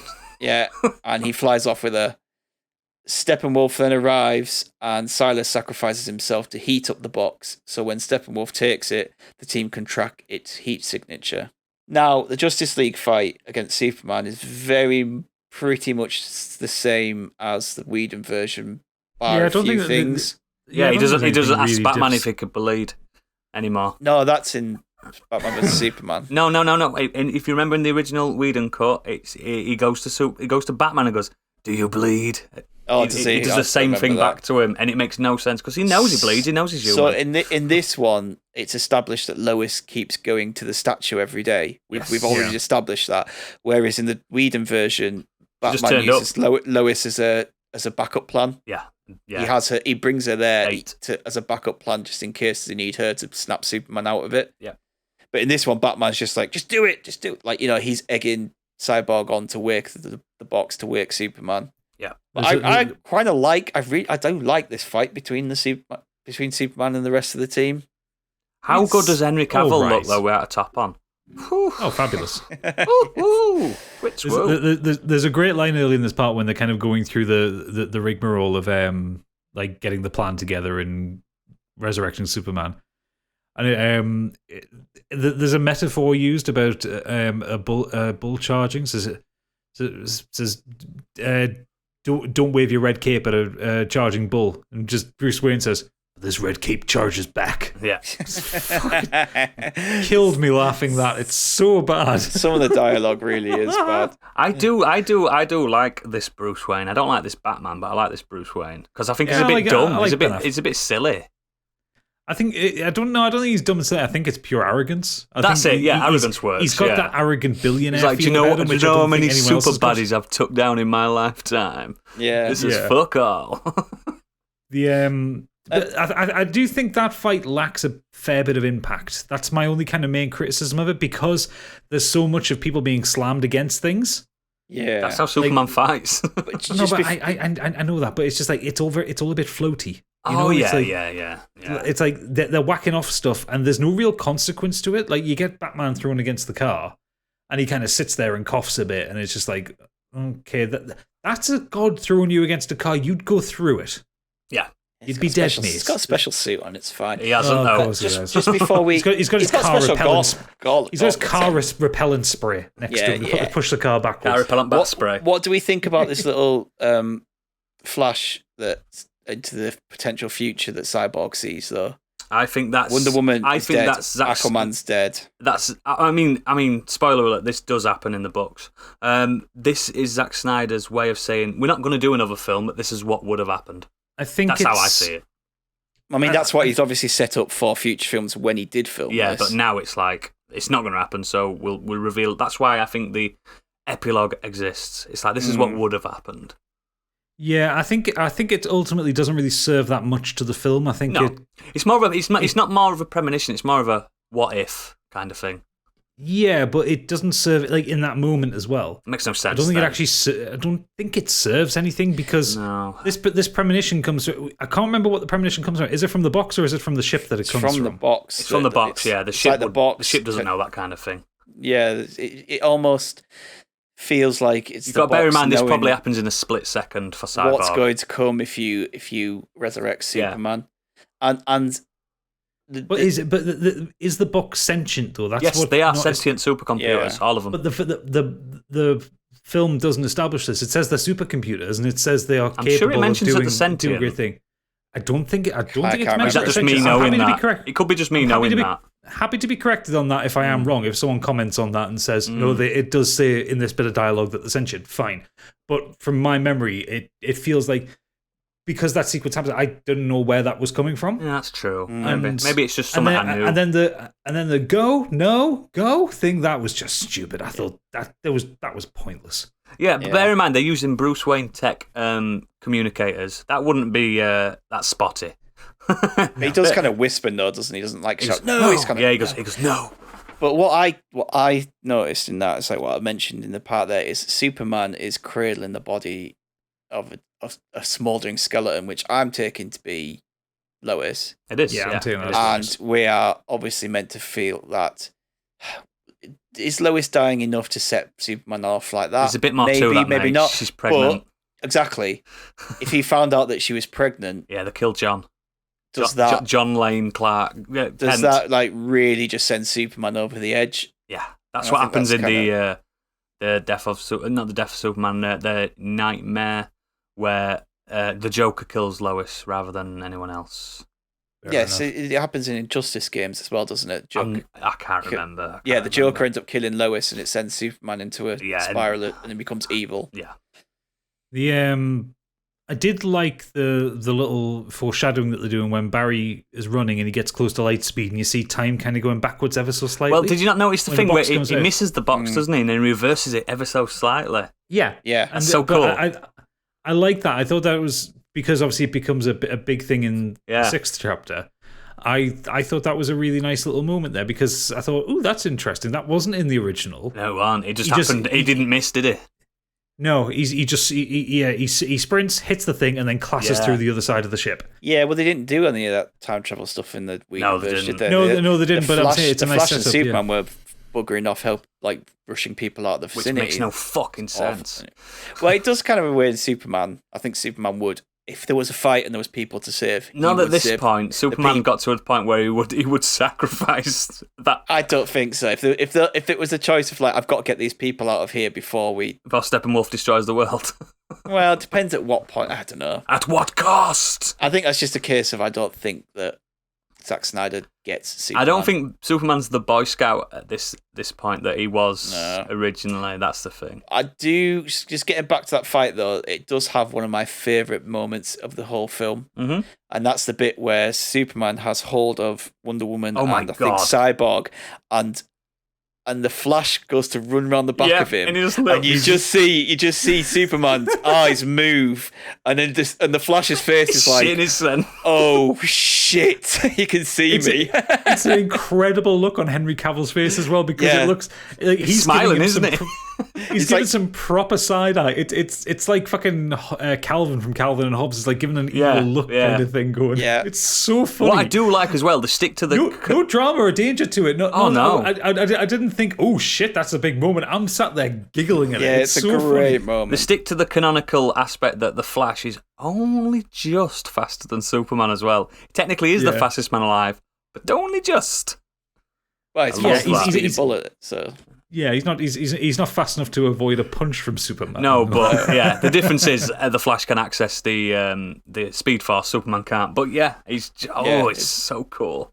Well, unless you're in Superman 2, where he uses the Speed Force to twist the planet back round, turn the world backwards, which is bollocks. It really is. Yeah, and then Lois comes, buggers off with Superman, and then I kind of like that scene where they're at the farm. But we have this moment, I think that's next. Oh, is it? We have this moment where obviously Steppenwolf arrives to take the box, and Silas for some reason thinks, I'm just going to burn myself up here. Miles Dyson, the actor that plays this guy, loves to sacrifice himself. He does, yeah. Is that the guy Sean from Bean loves Terminator dying. 2? Terminator 2? Yeah. I thought it was. I was looking at it. Yeah. He hasn't aged a fucking day either. He looks incredible for his age. He's got a big I just career. don't understand why. Can't he just set this laser off from run outside the room? I'm not being funny, but I'd rather have my neck snapped by Steppenwolf than get evaporated. Yeah, why does he have to I've got a body for me. Why does he have to funeral. go in the room to do it? Can't he just press the button from the outside? Stupid. And I know it kind of bleeds into the next part when they give the explanations. But my last note for this section, because I stopped taking notes after this point, and I'm basically going to be going from memory. Yeah. My last note, all in capitals. He made the box hot, and now they're using the Bat satellite to look for it. He's got 6 of them. He's got 6 of them. He's Yeah. got 6 of them. Oh my god! There is so many. This is why I generally don't get on that well with a lot of DC films, a lot of Batman films, and also why I don't get on with Tony Stark. The billionaire thing means they can just, again, Deus Ex Machina in the fact that he's bought this shit. Bruce Wayne's a trillionaire. Whatever. You know what I mean? It's like, this stuff makes me so angry because when has it ever been established that Batman has satellites? He's always had Everything. satellites. He's got everything. But the stupid thing about that is, like, surely Cyborg can just hack into any of them anywhere. Don't forget, I know you probably haven't seen it as much as I, but on Man of Steel, Superman bumps into a Wayne Enterprise satellite. So that's foreshadowing. Yeah, he does. That was quite a nice moment. Like, just exactly. I thought it was so stupid. I can completely agree that he has a satellite. Doesn't Elon Musk have a satellite? He's got Starlink. It's not necessarily his satellites. It's a service that he's setting up. Yeah, see. Elon Musk, does he have a bat signal? I don't think he does. I bet he does. I bet he does. Big E. Also, don't bring Elon Musk into defending it. He's just as bad as Batman. He just probably has a lower body count. But I'm just saying that the point is that eccentric billionaires probably do have these. There is a sense of narcissism, isn't there? I have to have 6 satellites. Yeah, it goes back. It's like the fucking line at the end of it where he bought the bank. I mean, it's. Do you know? Just a bit of a sidetrack. Do you know when the DC and Marvel did that team up book and they all clashed with each other? And Iron Man obviously met Bruce Wayne, and rather than having the battle that everyone wanted, they just had a money off. It was so funny. So funny, like, I've got this much money. I've got this much just money. Throwing stood there with a sack of money. No, they were evaluating each other's assets. Oh, for God's sake. So good. Just imagine that in a film. Like, all this shit's going off. Yeah, like, them two are arguing. Banging against each other, and then, like, it just comes back to them two sat at a table with, like, spreadsheets. That's exactly what it was. Look. And then Tony Stark saying, well, I can drink more whiskey than you, and Batman's like, no, I can drink more whiskey than you. Just absolute assholes being assholes. Right. Oh, we're getting close to the end now. Woo! Right, so we're on to part 6. Starts with Lois and Clark at the farm. She tells them about losing the farm. Lovely seeing this. Goes back to the Justice League. They're back at Batman's lab, tracking the mother box. Mm-hmm. We then go back to the farm where Martha turns up, and we have this lovely moment where her and Clark reunite, and all 3 of them have this hug. Then the team set off in the jet to the abandoned Russian town. Mm-hmm. Steppenwolf starts the process to unite the boxes. Yeah. The Justice League come up with a plan to enter the base and destroy the boxes. Essentially, the Flash has to run around as fast as he can to generate enough charge for Cyborg to pull the boxes apart. Yep. Superman then goes back to the ship, and we have this voiceover moment where we hear Jor-El and Jonathan Kent. Basically, it's his little moral choice dilemma, isn't it? Yeah. As they're like he's conscious, like talking to him, and then he walks past a load of Kryptonian suits. Yeah. Eventually, he stops at one. Then he steps out of the ship, and he's got the black suit on. Regeneration suit. and he flies off to join the team after powering himself up with the sun, which Yes. I thought was very important. That's When what the black first- suit's for as well. Yeah, More light. yeah. And then Batman breaks through the shield in the nuclear power station, takes down the tower, which destroys the whole of the shield. Yep. Big battle commences with the heroes and the parademons. Flash starts to do his laps around the town to create the charge. Yep. Superman visits Alfred to find out where they've gone. And then our heroes have their final battle with Steppenwolf. Mm. He's getting the better of them until Superman turns up and knocks the shit out of him. Yeah, it does. So good. Really does. Really does. The Flash is just about to get to the point where he needs to be, where he's taken down by a shot from a parademon. Yeah. Darkseid's portal then starts to open and the boxes unite and scorch the earth. Yep. Flash quickly heals himself. He goes, come on, fast Yeah. healing, come on. Yeah, so the Flash heals himself, and as Gadget said, with the foreshadowing, he starts to run back in time. Run, Barry. And he manages to get the charge up to the point where he gets to Cyborg at the right time, Yeah. and Cyborg and Superman manage to pull the boxes apart. Yep. Aquaman then stabs Steppenwolf from behind with his not trident or whatever it is that he's got. Quindant. Yeah, he lifts him up. Superman punches him towards the portal. Wonder Woman with that amazing chanting music again chops his head off. It flies through the portal just before it closes. Darkseid steps on it, and then we have a stare down between the Justice League and Darkseid before the portal eventually shuts. I love that bit.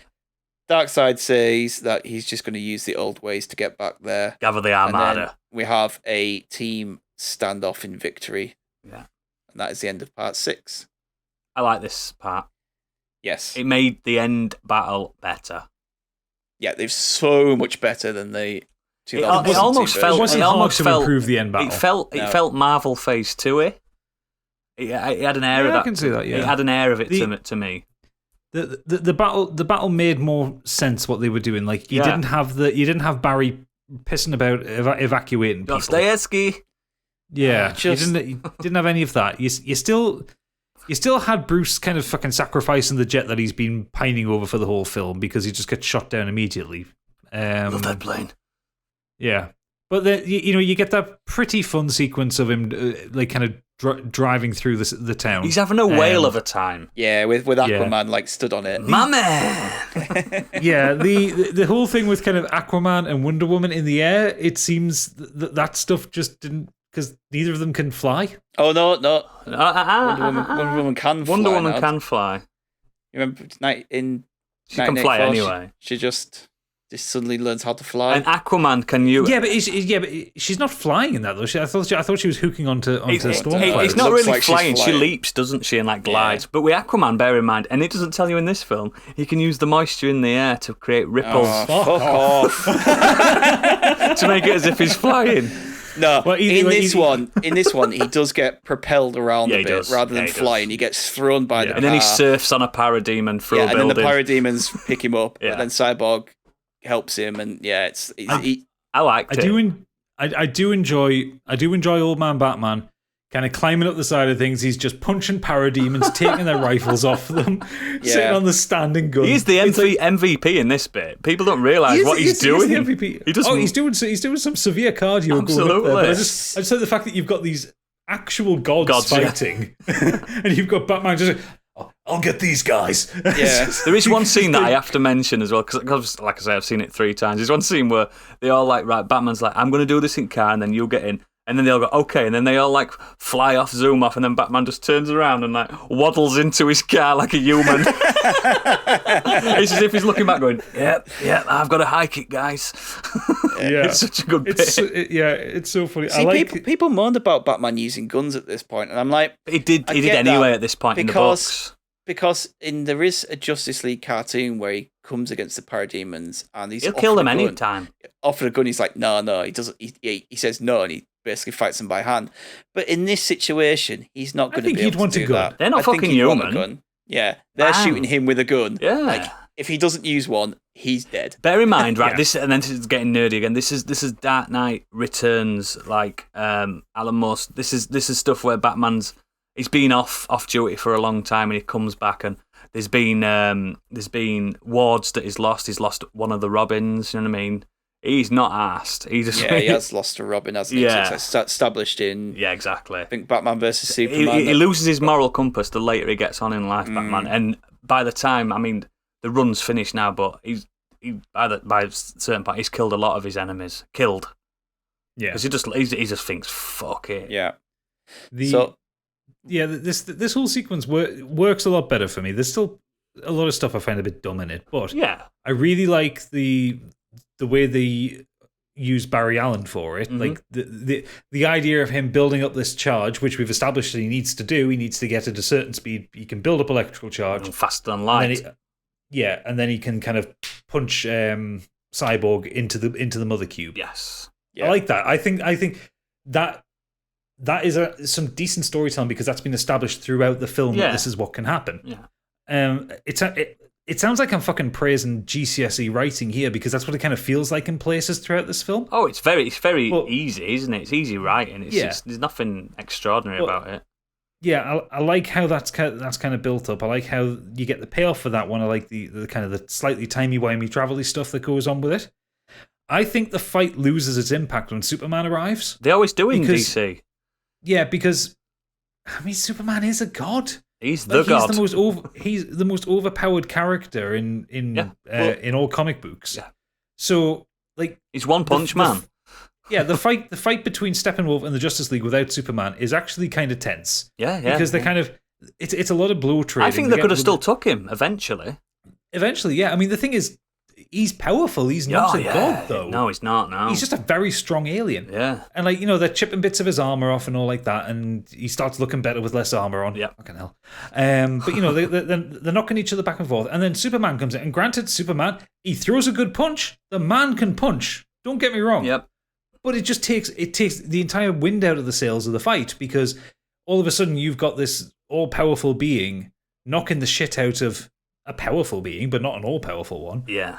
And it then just becomes a bit of nothing. Do you know what I think it is? Superman punching things. In all seriousness, I think it's a foreshadowing event. It's saying this is how much we were struggling with Steppenwolf. Now Superman's turned up. Imagine if he was the antagonist. That's what I think. I think it's a foreshadowing to that because, even Darkseid kind of looks surprised to see a Kryptonian back. They won't. They don't.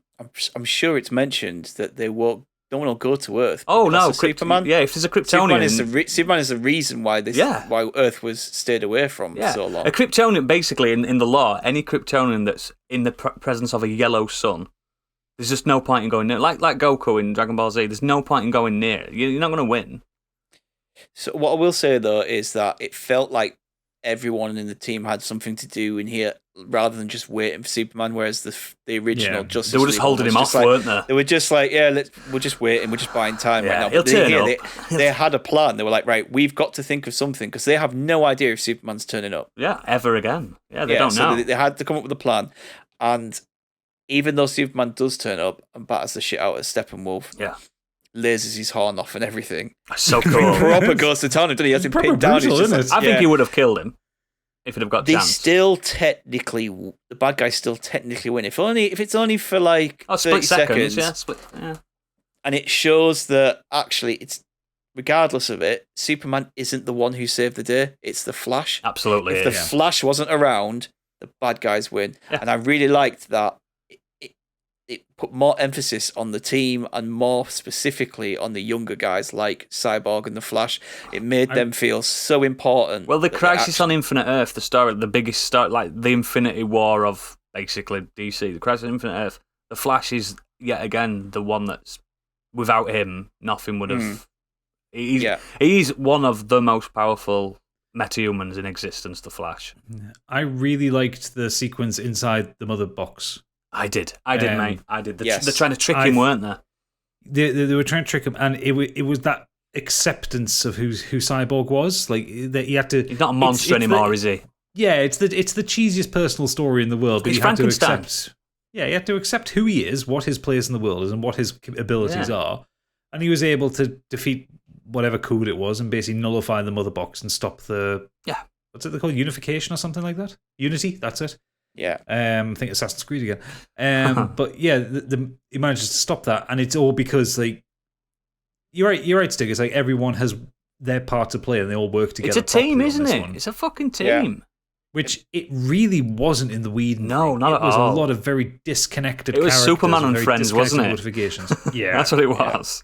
Which is always a misconception about the Justice League because Yeah. it's not. It's to be fair, it's Batman and Friends. Yeah, it should be. But It should be. Batman always has, Batman's always has a money and friends. contingency. Yeah. Well, bear in mind, Batman did take Superman down, so yeah, he knows what he's doing. Yeah.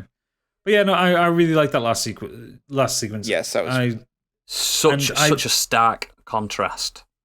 When everything kind of resolves itself and the kind of the cubes have been separated, and you get that shot of them stood on the cooling tower looking out over the sunset.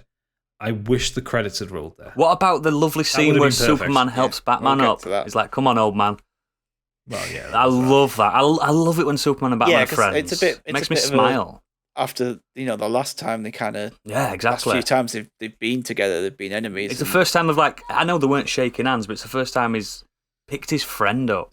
There's been a bit of an olive branch. Yeah, and I love that. That made me feel like, oh, these nightmare sequences. It's not the ultimate future. It's a possible future. Yeah, I think that would have been the place to end it. 100%. If they just kind of 100%. cut to black, send the credits up. Perfect. Yeah, I would have been much Hallelujah happier on with the credits. Done. Job done. But as we know, they didn't end it there. No, they did not. So on comes the epilogue. Right. Get ready, Here we guys. go. So this thing has more endings than Return of the King. Does anything have more endings than we that? start. Cyborg goes home and he repairs the dictaphone that we talked about earlier Lovely that he message. destroyed. And he gets this really nice message from his father, which kind of plays as over the closing scenes of the team as they all go back and do their own thing. Yep. So as each member of the team is kind of going back to their life and doing their own thing, we get this nice kind of message from Silas. That seems like a perfectly good way to end the film, right? Yeah. Nope. No. We then get a scene where we're in Arkham and we find out that Lex Luthor's The bells broken are out of tolling. Arkham. And then we see Deathstroke arrive on Lex Luthor's boat and Luthor tells him that Batman is Bruce Wayne.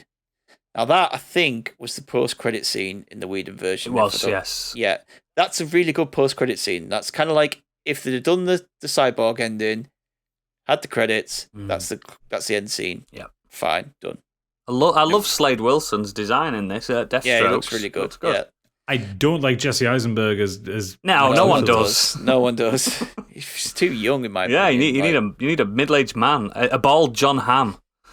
Remember when everyone said that Bryan Cranston should have been it just because he was bald and like No, you just shaved John Hamm's hair off and he'd be perfect. no, because he was like the hot commodity at the time, Yeah, wasn't he? yeah, Like he was, Breaking yeah. Bad, and everyone's like he would be an amazing Lex Luthor. And everyone's like, why? Just because he's bald in Breaking Bad. Yeah.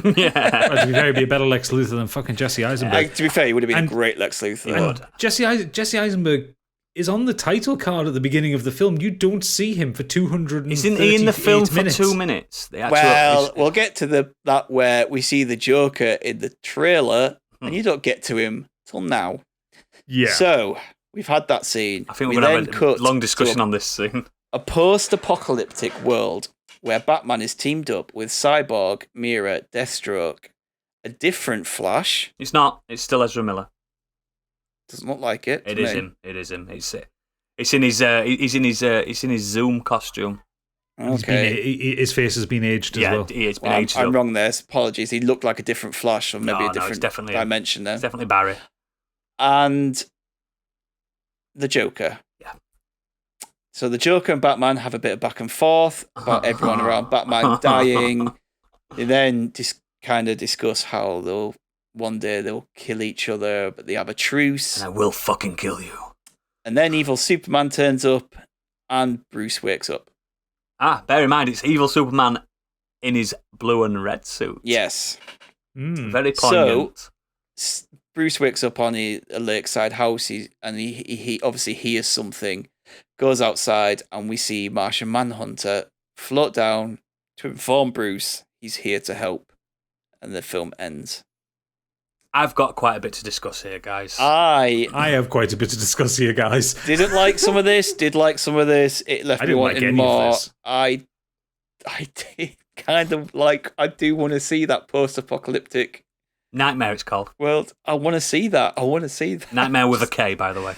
Yeah. Of course. I thought that, we can skip past all the kind of cyborg stuff with the message in the ending. That's a typical, like, everyone's going that's off. the positive it's not ending, good. isn't it? That's the cyborg stuff is not good, but it's fine. Yeah. The Lex Luthor ending. I hated that. Shouldn't be in. It shouldn't be in, but I feel like that is a setup for a standalone. Well, it was supposed to be Batman film. Deathstroke versus Batman, wasn't it? Yeah, rather than a Justice League Deathstroke film. doesn't hold a candle to fucking Batman. What a ridiculous team. I do like Deathstroke's design in this. It looks incredible. Yeah, and it's one of the few times where I think they've taken a comic book character's look into like celluloid, and it looks real. Yeah, like, it looks practical. Slade Wilson as a character is a really fucking good PTSD. Slade. Yeah. Still fucking hate Jesse Eisenberg in that. He's sat. Actually, I was talking with Pip about this one because she sat with me for the last hour of the film and she hated it as much as I did. Uh-huh. But I think that Jesse Eisenberg would do a half decent Joker. He's got that manicness about him. Oh no! And that kind of that nervous energy. But just hear me out. Instead of doing a Lex Luthor, is what I'm saying. I don't think there are many people who could play the Joker much better than Jesse Eisenberg. You've got to fucking shoe-home into DC. You've got to put him, make him the Riddler or something like that. He's got to play a manic character. Riddler. It would be a better Riddler. Well, don't. I just sounded like you said he'd be a Bette Midler. No, he'd be a better Clayface.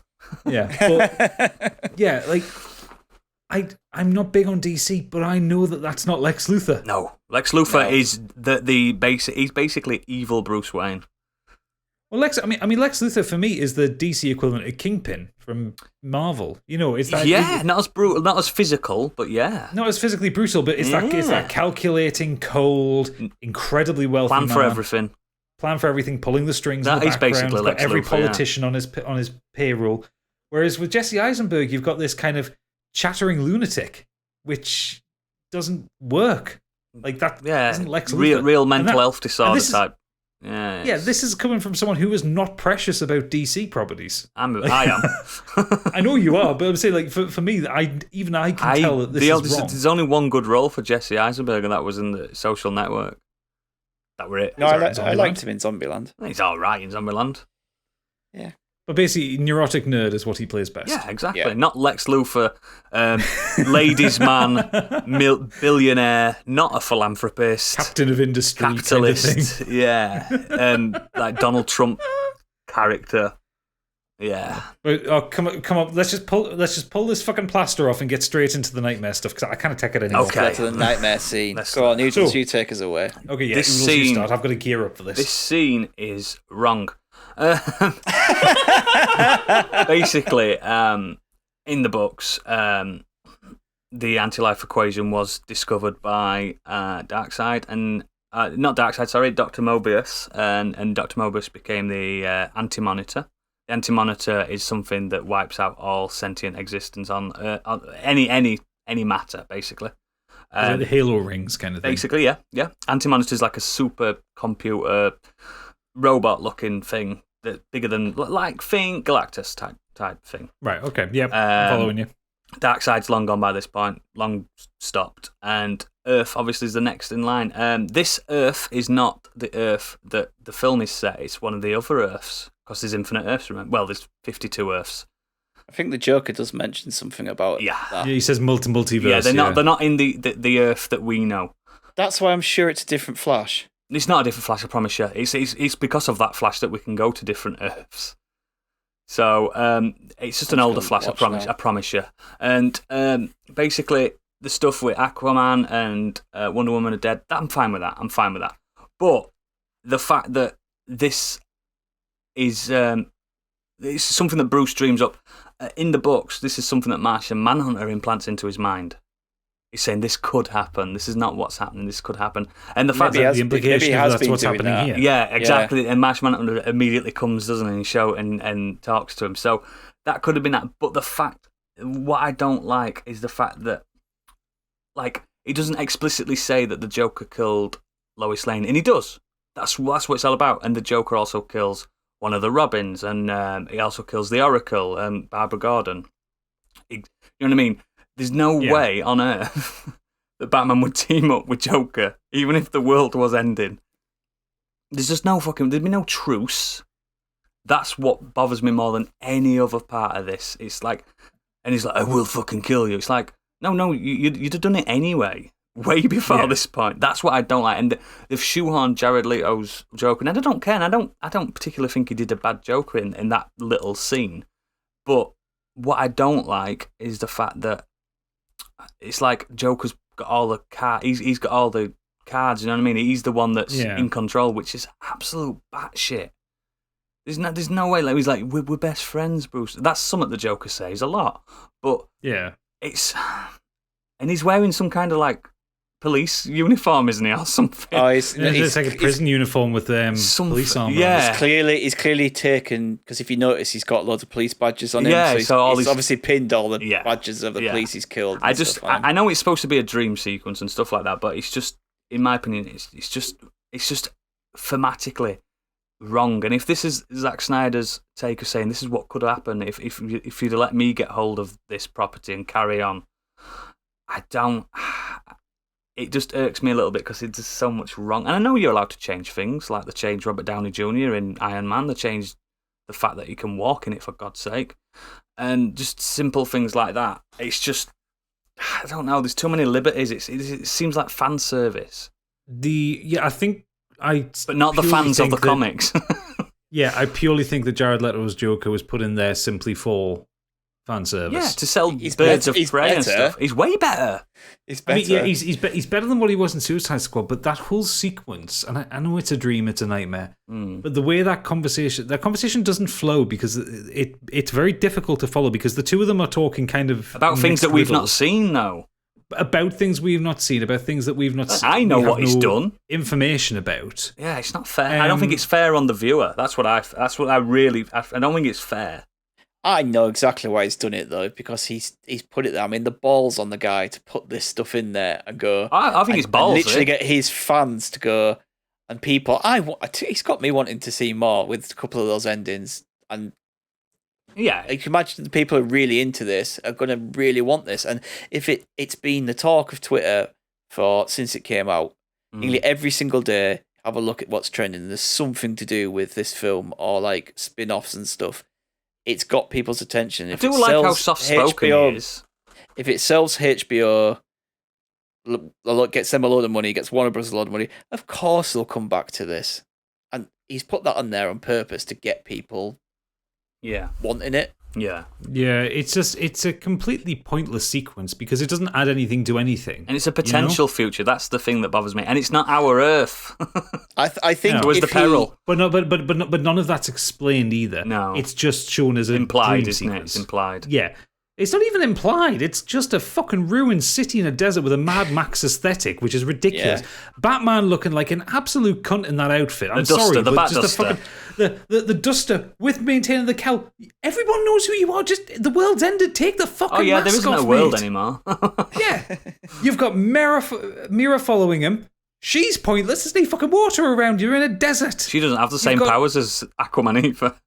Yeah, you've got Old Man Flash, you'll probably bust a knee if he starts running. Run, Barry. And then you've got the Joker acting like everyone else is following him because he's the one that's got Batman wrapped around his little fucking Slade finger. Wilson that hasn't aged again.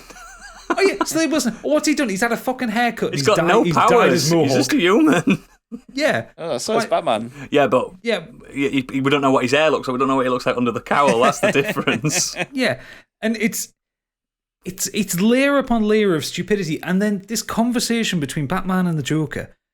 And the more I'm thinking about it, the more it's just reminding me how angry it made me because it's a 8-minute conversation that goes nowhere. Is that how long it is? Yeah. Oh, it's long. I'm sure it's about 8 minutes. It's a long conversation because it's not structured and doesn't flow as a conversation. It's a dream. Fine, fair enough. Yeah. But because the Joker keeps talking in riddles and about all this stuff that is supposedly happened that we don't know about, and how him and Batman we're the same, we're best friends, and it's like it's all that thing. It's all recycled Joker dialogue from other incarnations of the Joker because the Joker will always say we're one and the same. Yeah, You're two my sides best of a friend. coin and that. Yeah. Two sides of a coin.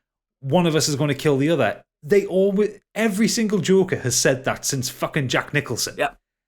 And it's just recycled fan servicey It is bullshit. fan service, but not in the good way. Not like the proper, pure comic fans. The only you're right, Stig. The only reason that's in there is so that he could put Jared Leto in the trailer, and that's exactly why He knows he's going to get another 70 million, doesn't he?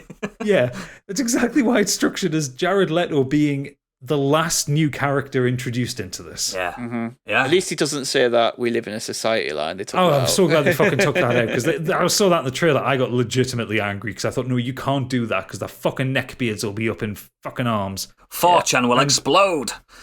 Oh god, it'll be 8chan as well. Oh god, but yeah, it's just such a pointless, irredeemable sequence. That entire epilogue didn't need to exist. If you wanted to take sequences back, you could take the Cyborg bit and end it on Cyborg. He's, as you said, he's effectively the main character. He is the main character in this film, yeah. And then they just kill him off in the dream. You could have kept the fucking the Deathstroke bit on the boat to being a mid-credits. Mid-credits scene. Yeah. Mid-credits. Yeah. And then It's the a 2-minute sequence. Martian Manhunter is the post-credit. Yeah. Post-credit. Yeah, without the dream. You don't need the dream sequence. Yep. Or even if you just had the tiniest bit of the dream sequence where it's Batman in the desert and he turns around and there's just a flash of Jared Leto's Joker and he wakes up.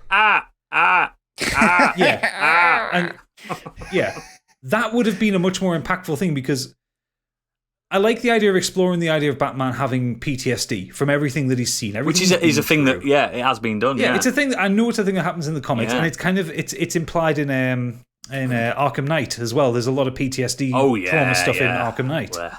So great, do that. That's fine. Batman at this point, he's early 50s at this point. Like, he's coming towards the end of his abilities. It's when he has to stop being Batman and create Batman Incorporated. Exactly. Yeah, many but it's Batmans. He has seen so much stuff that he will be traumatized. He's lost everybody. The Joker is likely to be the most traumatic thing he's ever encountered. So 100%. great. Have a little 1-minute sequence of him in the desert, turn around, see the Joker, wake up, cold sweat, Martian Manhunter, end credits. Fine, give me that. Yeah, I want that. I'm fine with that. Yeah. Don't give me 8 minutes of metaphysical bullshit Of something that... with a second-rate Joker that didn't need to be there. I agree. It's pointless. Sorry, I'm very protective of the Joker, because I think the Joker's been done so many better ways. Yeah. Like, Jared Leto's Joker makes me irrationally angry for a multitude of reasons. One, that reminds me Suicide Squad existed. Two, it reminds me he was in it. Just think back to Heath Ledger's Joker. But Heath Ledger's Joker, Mark Hamill's Joker, Jack Nicholson's Joker, they're all very different takes on the character. And the Joker from the film, the Joker as well. Joaquin Phoenix's Joker. Yeah, Joaquin Phoenix. All very different takes on the character. But all very brilliant takes on the character. Remember, he's damaged. He's got damaged on his head. But he doesn't in this one. How do we know he's damaged? That's true. He's just got white makeup. How do we know he's damaged? I bet if he lifts his shirt, it doesn't even say Joker across his stomach. Or gangster on his belly button or whatever it says. I hated the way... Purple Lamborghini. Gangster Joker. So yeah, I'm getting irrationally angry about that ending sequence. But yeah, it was something that... There is one line that I liked, where he says, I had Harley Quinn in my arms, and the last thing she says before she bled out on me was that I have to kill you slowly, and I will fucking kill you. And then Joker looks at him for a split, and he goes, "You're good. You're really good." It's like he actually scared the Joker for a split second. Then Joker's like, "Nah, fuck it. I'm not scared anymore." I will say that is a line I liked, but yeah, the entire epilogue sequence is what 28 minutes or something like that. It's about half an hour long. Oh yeah. Didn't need to be there. No, it didn't. There's none of that. I think, as you said, Martian Manhunter could have been the scene where we first see the Martian Manhunter. Floats down. Hello. That would be better. Hello, I'm John. And the fact that he says, some people call me the Martian Manhunter. No, that's your job. Nobody calls you. What's your name? If somebody said to you, Gadget, what's your name? I am the sound engineer. I have a big problem with that last scene anyway, but I like the idea of this nightmare world. I do kind of want to see that in a way. I don't think you need to read some good comics, mate. I'll send you some over, pal. I like the idea of this kind of like seeing what happens where that goes. You'd like Crisis on Infinite Earths. You guys have touched on that enough, and I'm just going to mention this final scene. So Bruce Wayne has spent the better part of the last 4 years or so dealing with and fighting aliens. Yeah. Yeah. Then one of them floats down to his lake house. Yeah. No issue with that. Yeah. The guy then tells him, some people call me Martian Manhunter. No issue with that. Well, you wouldn't have. What the fuck's going on? You know what a It's manhunter is, don't you? A bounty hunter. Yeah, but when you're a man and an No, alien no. floats down and Floats down tells in front of you, you. I am a manhunter. No, you're like, no. Batman's No, clever. he- He knows he's just a Martian bounty easy hunter. fuck. He's spent the last 4 or so years dealing with aliens and beings coming down. I'm sorry, but his instant reaction wouldn't just be to stand there and smile and be like, oh, do you want to join the team? Nice one. No, I don't think. I don't think. Especially with John John's powers of like. He should have revealed himself as being. That should have been the reveal of Martian Manhunter. He should have come to Bruce as the general. Yeah, because he knows And him. then- Yeah, you're right. He knows him. And then turned into the. I've got a into the secret Martian- to let you know. Yeah, guess who? Yeah, Guess who and I then am. turned into the Martian Manhunter. Yeah, that That's would have been how better. that should have been done. That would have been Not better. him blindsiding with Bruce Wayne after he's just had a nightmare and being all like, I'm an alien. I wish I looked that good when I woke up as well. Whew. Yeah. He looks so good in that Ben Perfectly Affleck. coiffed grey hair. It looks so good. But yeah, I think what it is to put my final pin on that bit is this was supposed to be the big thing. Like there's that scene where they go to the Hall of Justice before it's the Hall of Justice and says, "Yeah, there's enough for six chairs," and Wonder Woman goes, "And room for more." Because remember, there's 10 members of the Justice League. There's 10 members eventually. Oh, God, the fucking delivery on that dialogue. Yeah, was so bad. I think Gal Gadot is so hit and miss sometimes. She's like, "And room for some more." Some of her dialogue is atrocious, Yeah, unfortunately. it was in Fast and Furious, so. She in Fast and Furious? Yeah, she was. It's number 5, Yeah. 6, I think. Yeah. That's where I first ever saw her. I went, "Oh, hello." 5 and 6, I think she's in, yeah. Fair enough. Didn't know. Anyway, so that's it. That is the end of the film. And we get to listen to Hallelujah again. Oh, fuck, yes, I forgot about that. I didn't watch the credits. So. I did, in case there was something else on it. Oh, So- but it's not even a good version. It's this weird instrumental version. Yeah, it's not Leonard Cohen, is it? No, it started playing and like I was it was complaining to Pip about it, just like explaining like the bullshit that I just seen, and then I'm just the music in the back of me mind is just going. And it's like, oh, this is fucking. I believe. Hallelujah. I know. We're ragging on it, but I believe it's something to do with Autumn. That obviously the tragedy that his family had to go through, because the Yeah, film was okay, fair dedicated enough, to her. yeah. And I think. Yeah. I don't know if that's Autumn singing, but I think it's something to do with maybe that person's favourite version of it. I know there's some. It's still a bad choice. It's still not good. And I think every musical choice in this film is wank. Yeah, some of the What actual happened to like Icky Thump? Icky Thump's not in this. It's in the original. It's in the Whedon Oh. cut. They changed Icky Yeah, Thump where's- with something where's- else. Where's your Yorkshire connection? Oh, that's it. even the Ibago, like, Mickey Thump. original score was just used wrong at Yeah, times. I Like, agree. We've touched on the chanting, the Wonder Woman theme. That should have been used in that final battle with Steppenwolf, not this. Like, But Superman in Man of Steel and Batman mm. vs Superman has a really cool of his own theme, and that barely gets used. Did they even use the Superman theme? No. No, they Oh, don't. that moment where he flies up to the sun Yeah. is a perfect moment to put the Superman theme Exactly, in. which Why is- is it not used? Which is used. It canonically always gets used in any Superman Why does that thing. not get used? It gets used in the cartoons, for fuck's sake, and Smallville. I think That's a great scene. I think that looks really good. I Where he do. puts his fist on the floor and the rock the shake, gravity's pushing. and he shoots up Yeah. and he's there with his arms stretched out, taking in the rays of the sun. Or that scene where it's like the Superman theme, but like in minor chords, where do you know he gets blasted by that nuke and he's dying, and then the Superman theme's playing, but like a minor version of it. It sounds so fucking cool. The one thing that stands out to me is the fact that something doesn't stand out, and the score doesn't stand out to me It's at the all. worst. I genuinely think the most- score's the worst part of this film. I don't think the score's bad, but I had to concentrate to hear It's it, and just I don't boring. remember any of it. Just boring. It's the pop songs and the kind of the license tracks that they put in Wank. there. They're the most offensive part of it. Like I joked at the beginning, that fucking slow-mo introduction to Lois Lane. There's some pop song singing under that, and I can't remember what it was, but just God Almighty. So just think of it in this terms. Like music videos, aren't Oh they? yeah, this film is DC's version of the first Avengers film, Marvel's Avengers.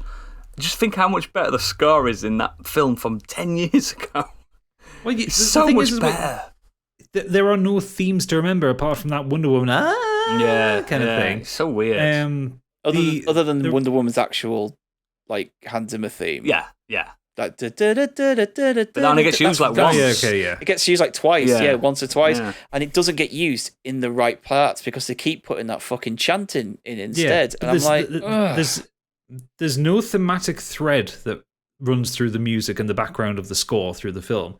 Like, I know we keep comparing it back to it, but take an Avengers film. It's the obvious comparison, You've always got Alan Silvestri's Avengers theme motif running out throughout the film. You get a minor version when there's some excitement going on. You get a fucking bombastic version when the action's kicking off. Like, I mean, we had the music episode not so long ago. Stig, there's no portals in this one. No, there isn't. There isn't that lump in your throat moment.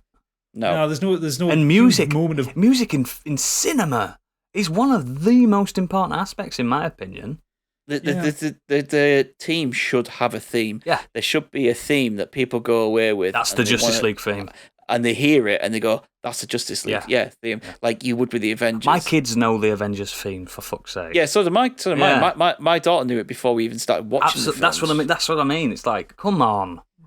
Yeah. And right. There isn't a Justice League theme. There isn't anything that helps with that. There is just link you to scenes. The weird thing is there is a Lex Luthor theme. I don't remember it. Ba-boom, ba-boom, ba-boom. It does that, and it's Lex Luthor. They used it in Batman vs Superman, and it's a good theme. But why has he got a good theme, but nobody else has got a good theme? He's one of the worst characters in it. Well, those themes though are being reused from earlier films, like with the Wonder Woman theme. You know, it's like there's none of the original music written for this film is any good. Yeah, I agree. And why Batman got a cool fucking theme? Batman does have a cool theme. That's the point. He needs that. Where's the Bat theme in there? Yeah, no, Batman. Right. So we're going to end the podcast in a minute. We're just going to do some quick overall thoughts that I had before we do. I found the second half to be a lot better than the first half. I found myself taking a lot less notes because I was enjoying things more than I was in the first half. There was a lot less that I needed to take notes of because I didn't find them as stupid. There were still things I didn't enjoy, but overall thought it was better. I thought Flash and Cyborg were serviced so much better in this. Absolutely. Way better. They actually got characters, and they're actually integral to the outcome. It makes you want to watch the follow-up films of them.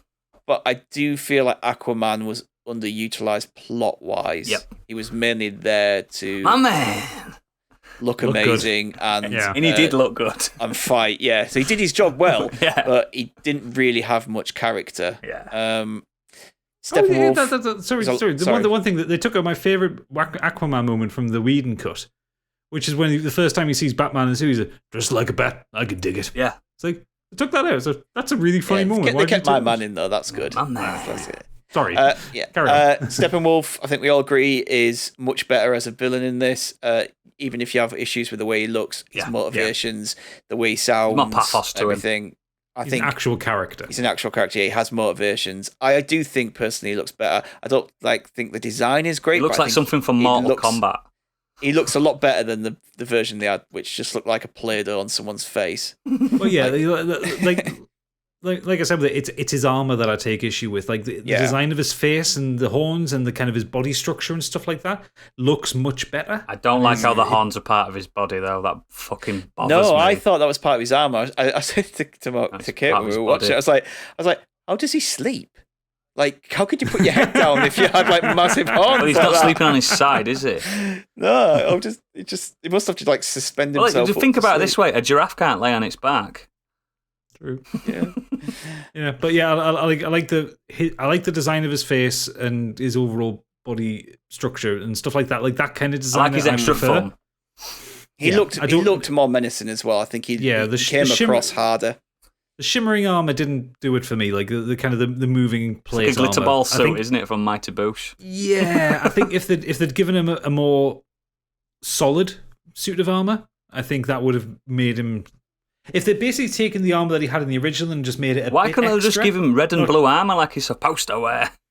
all that, Because you know It has why. to look edgy. That's why. Yeah. But yeah. Aside from everything, he was much better on this. Way better. I think we differ slightly on this. Maybe with the dark side cliffhanger, I actually want to see that. I don't. want to see a conclusion to this. I don't. I don't know whether the.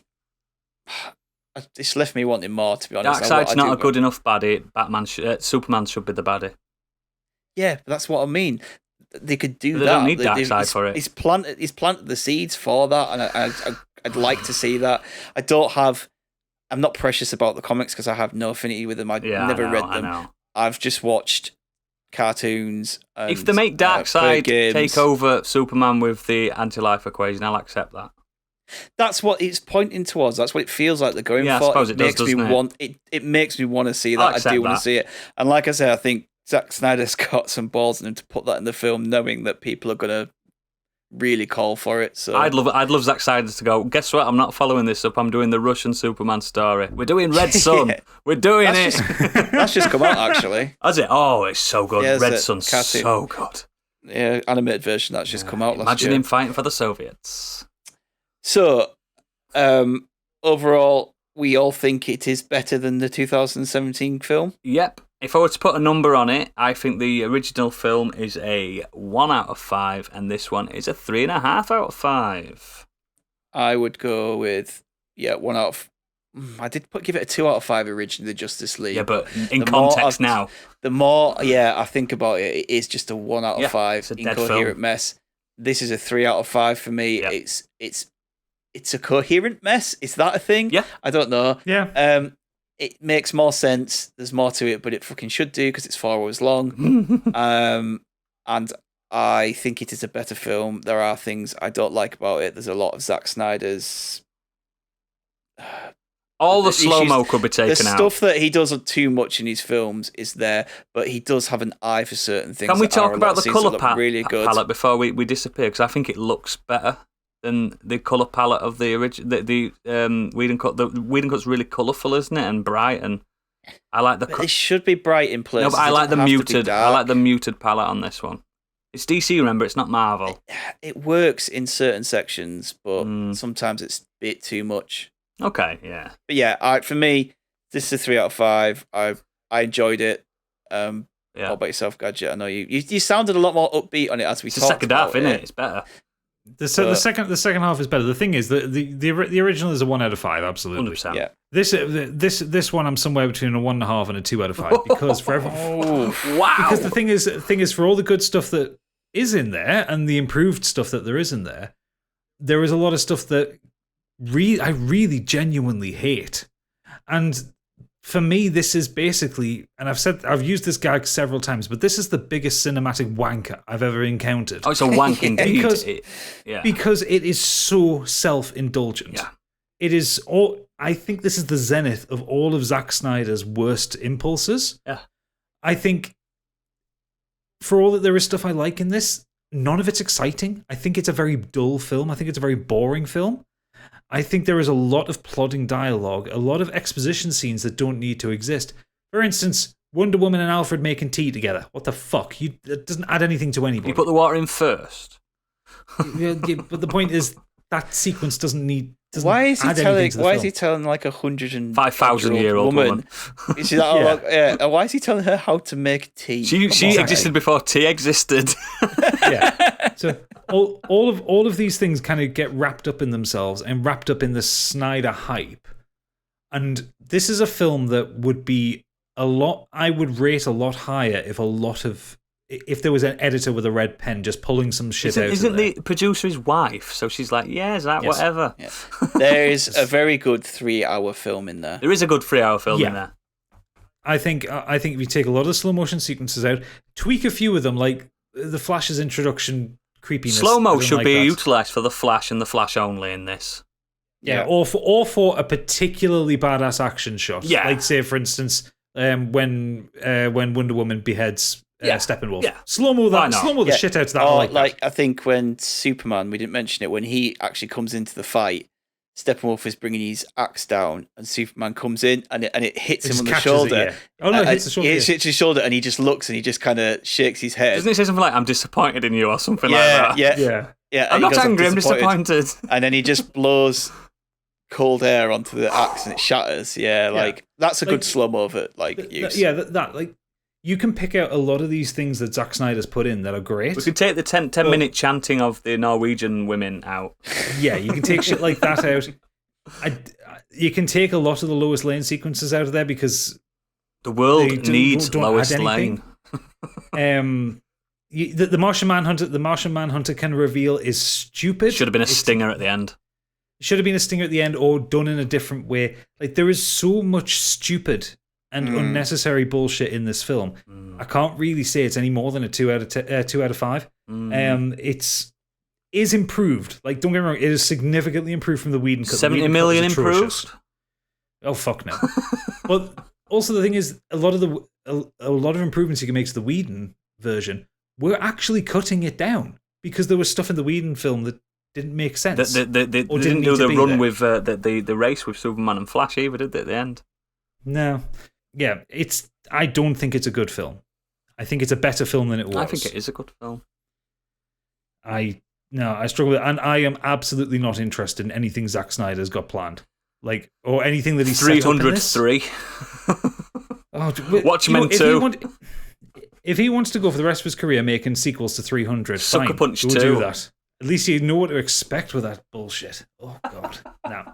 I like 300. I like 300. I like 300. You didn't like 300 too, did you? Was great. 300 was perfect for what it was. He didn't do that, though. No, he didn't. No, he didn't do the sequel, but 300 I thought was a great film, and but that's a perfect Zack Snyder It's because it's panel for panel the same as the book. That's why it's a good film.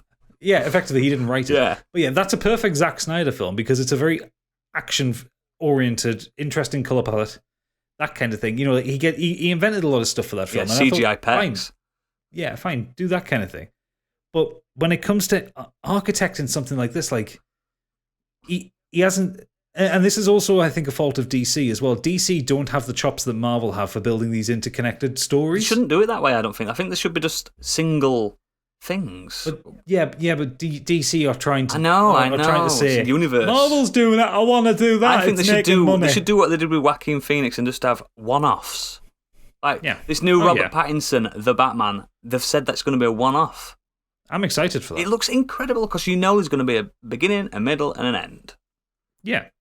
Joker worked well because it was a low budget, interesting just story. One-off, innit? It's a one-off, but obviously they tried to filmed and focused around one actor, and there was hardly any CGI in it. Yeah, I like the one-offs. I obviously I didn't like Justice League, not just Suicide Squad. That was supposed to be a one-off, but it became oh my god. Oh yeah, the next one of that comes out next year or something, isn't it? Yeah, but I trust that one more. Being honest. It's different though, isn't it? Who's in charge? Yeah, exactly. Anyway, we're going to get on too much talking about future projects and stuff here. This was only supposed to be an hour. Fuck. Yeah, it's a Zack Snyder hour. Yeah, true. Yeah, we've taken half the runtime. If people speed this up, it will be an hour. I was going to say, we reached chapter 4 at this point. Yeah. I knew it was going to take a while, but I really enjoyed that, dissecting that and talking about that because we can talk about these things on forums and on our Discord and things like that, but you never really get a chance to just sit and shoot the shit about the film and what you liked and what you didn't. And yeah, so I really like that. I'm going to end that here. I hope that everyone enjoyed listening to that. Hopefully we will do more spoiler specials going forward for big films. And I just want to say thank you to Gadget and Oodles for doing this with me. And no worries. Check out Modern Escapism regular episodes every Thursday. And goodbye.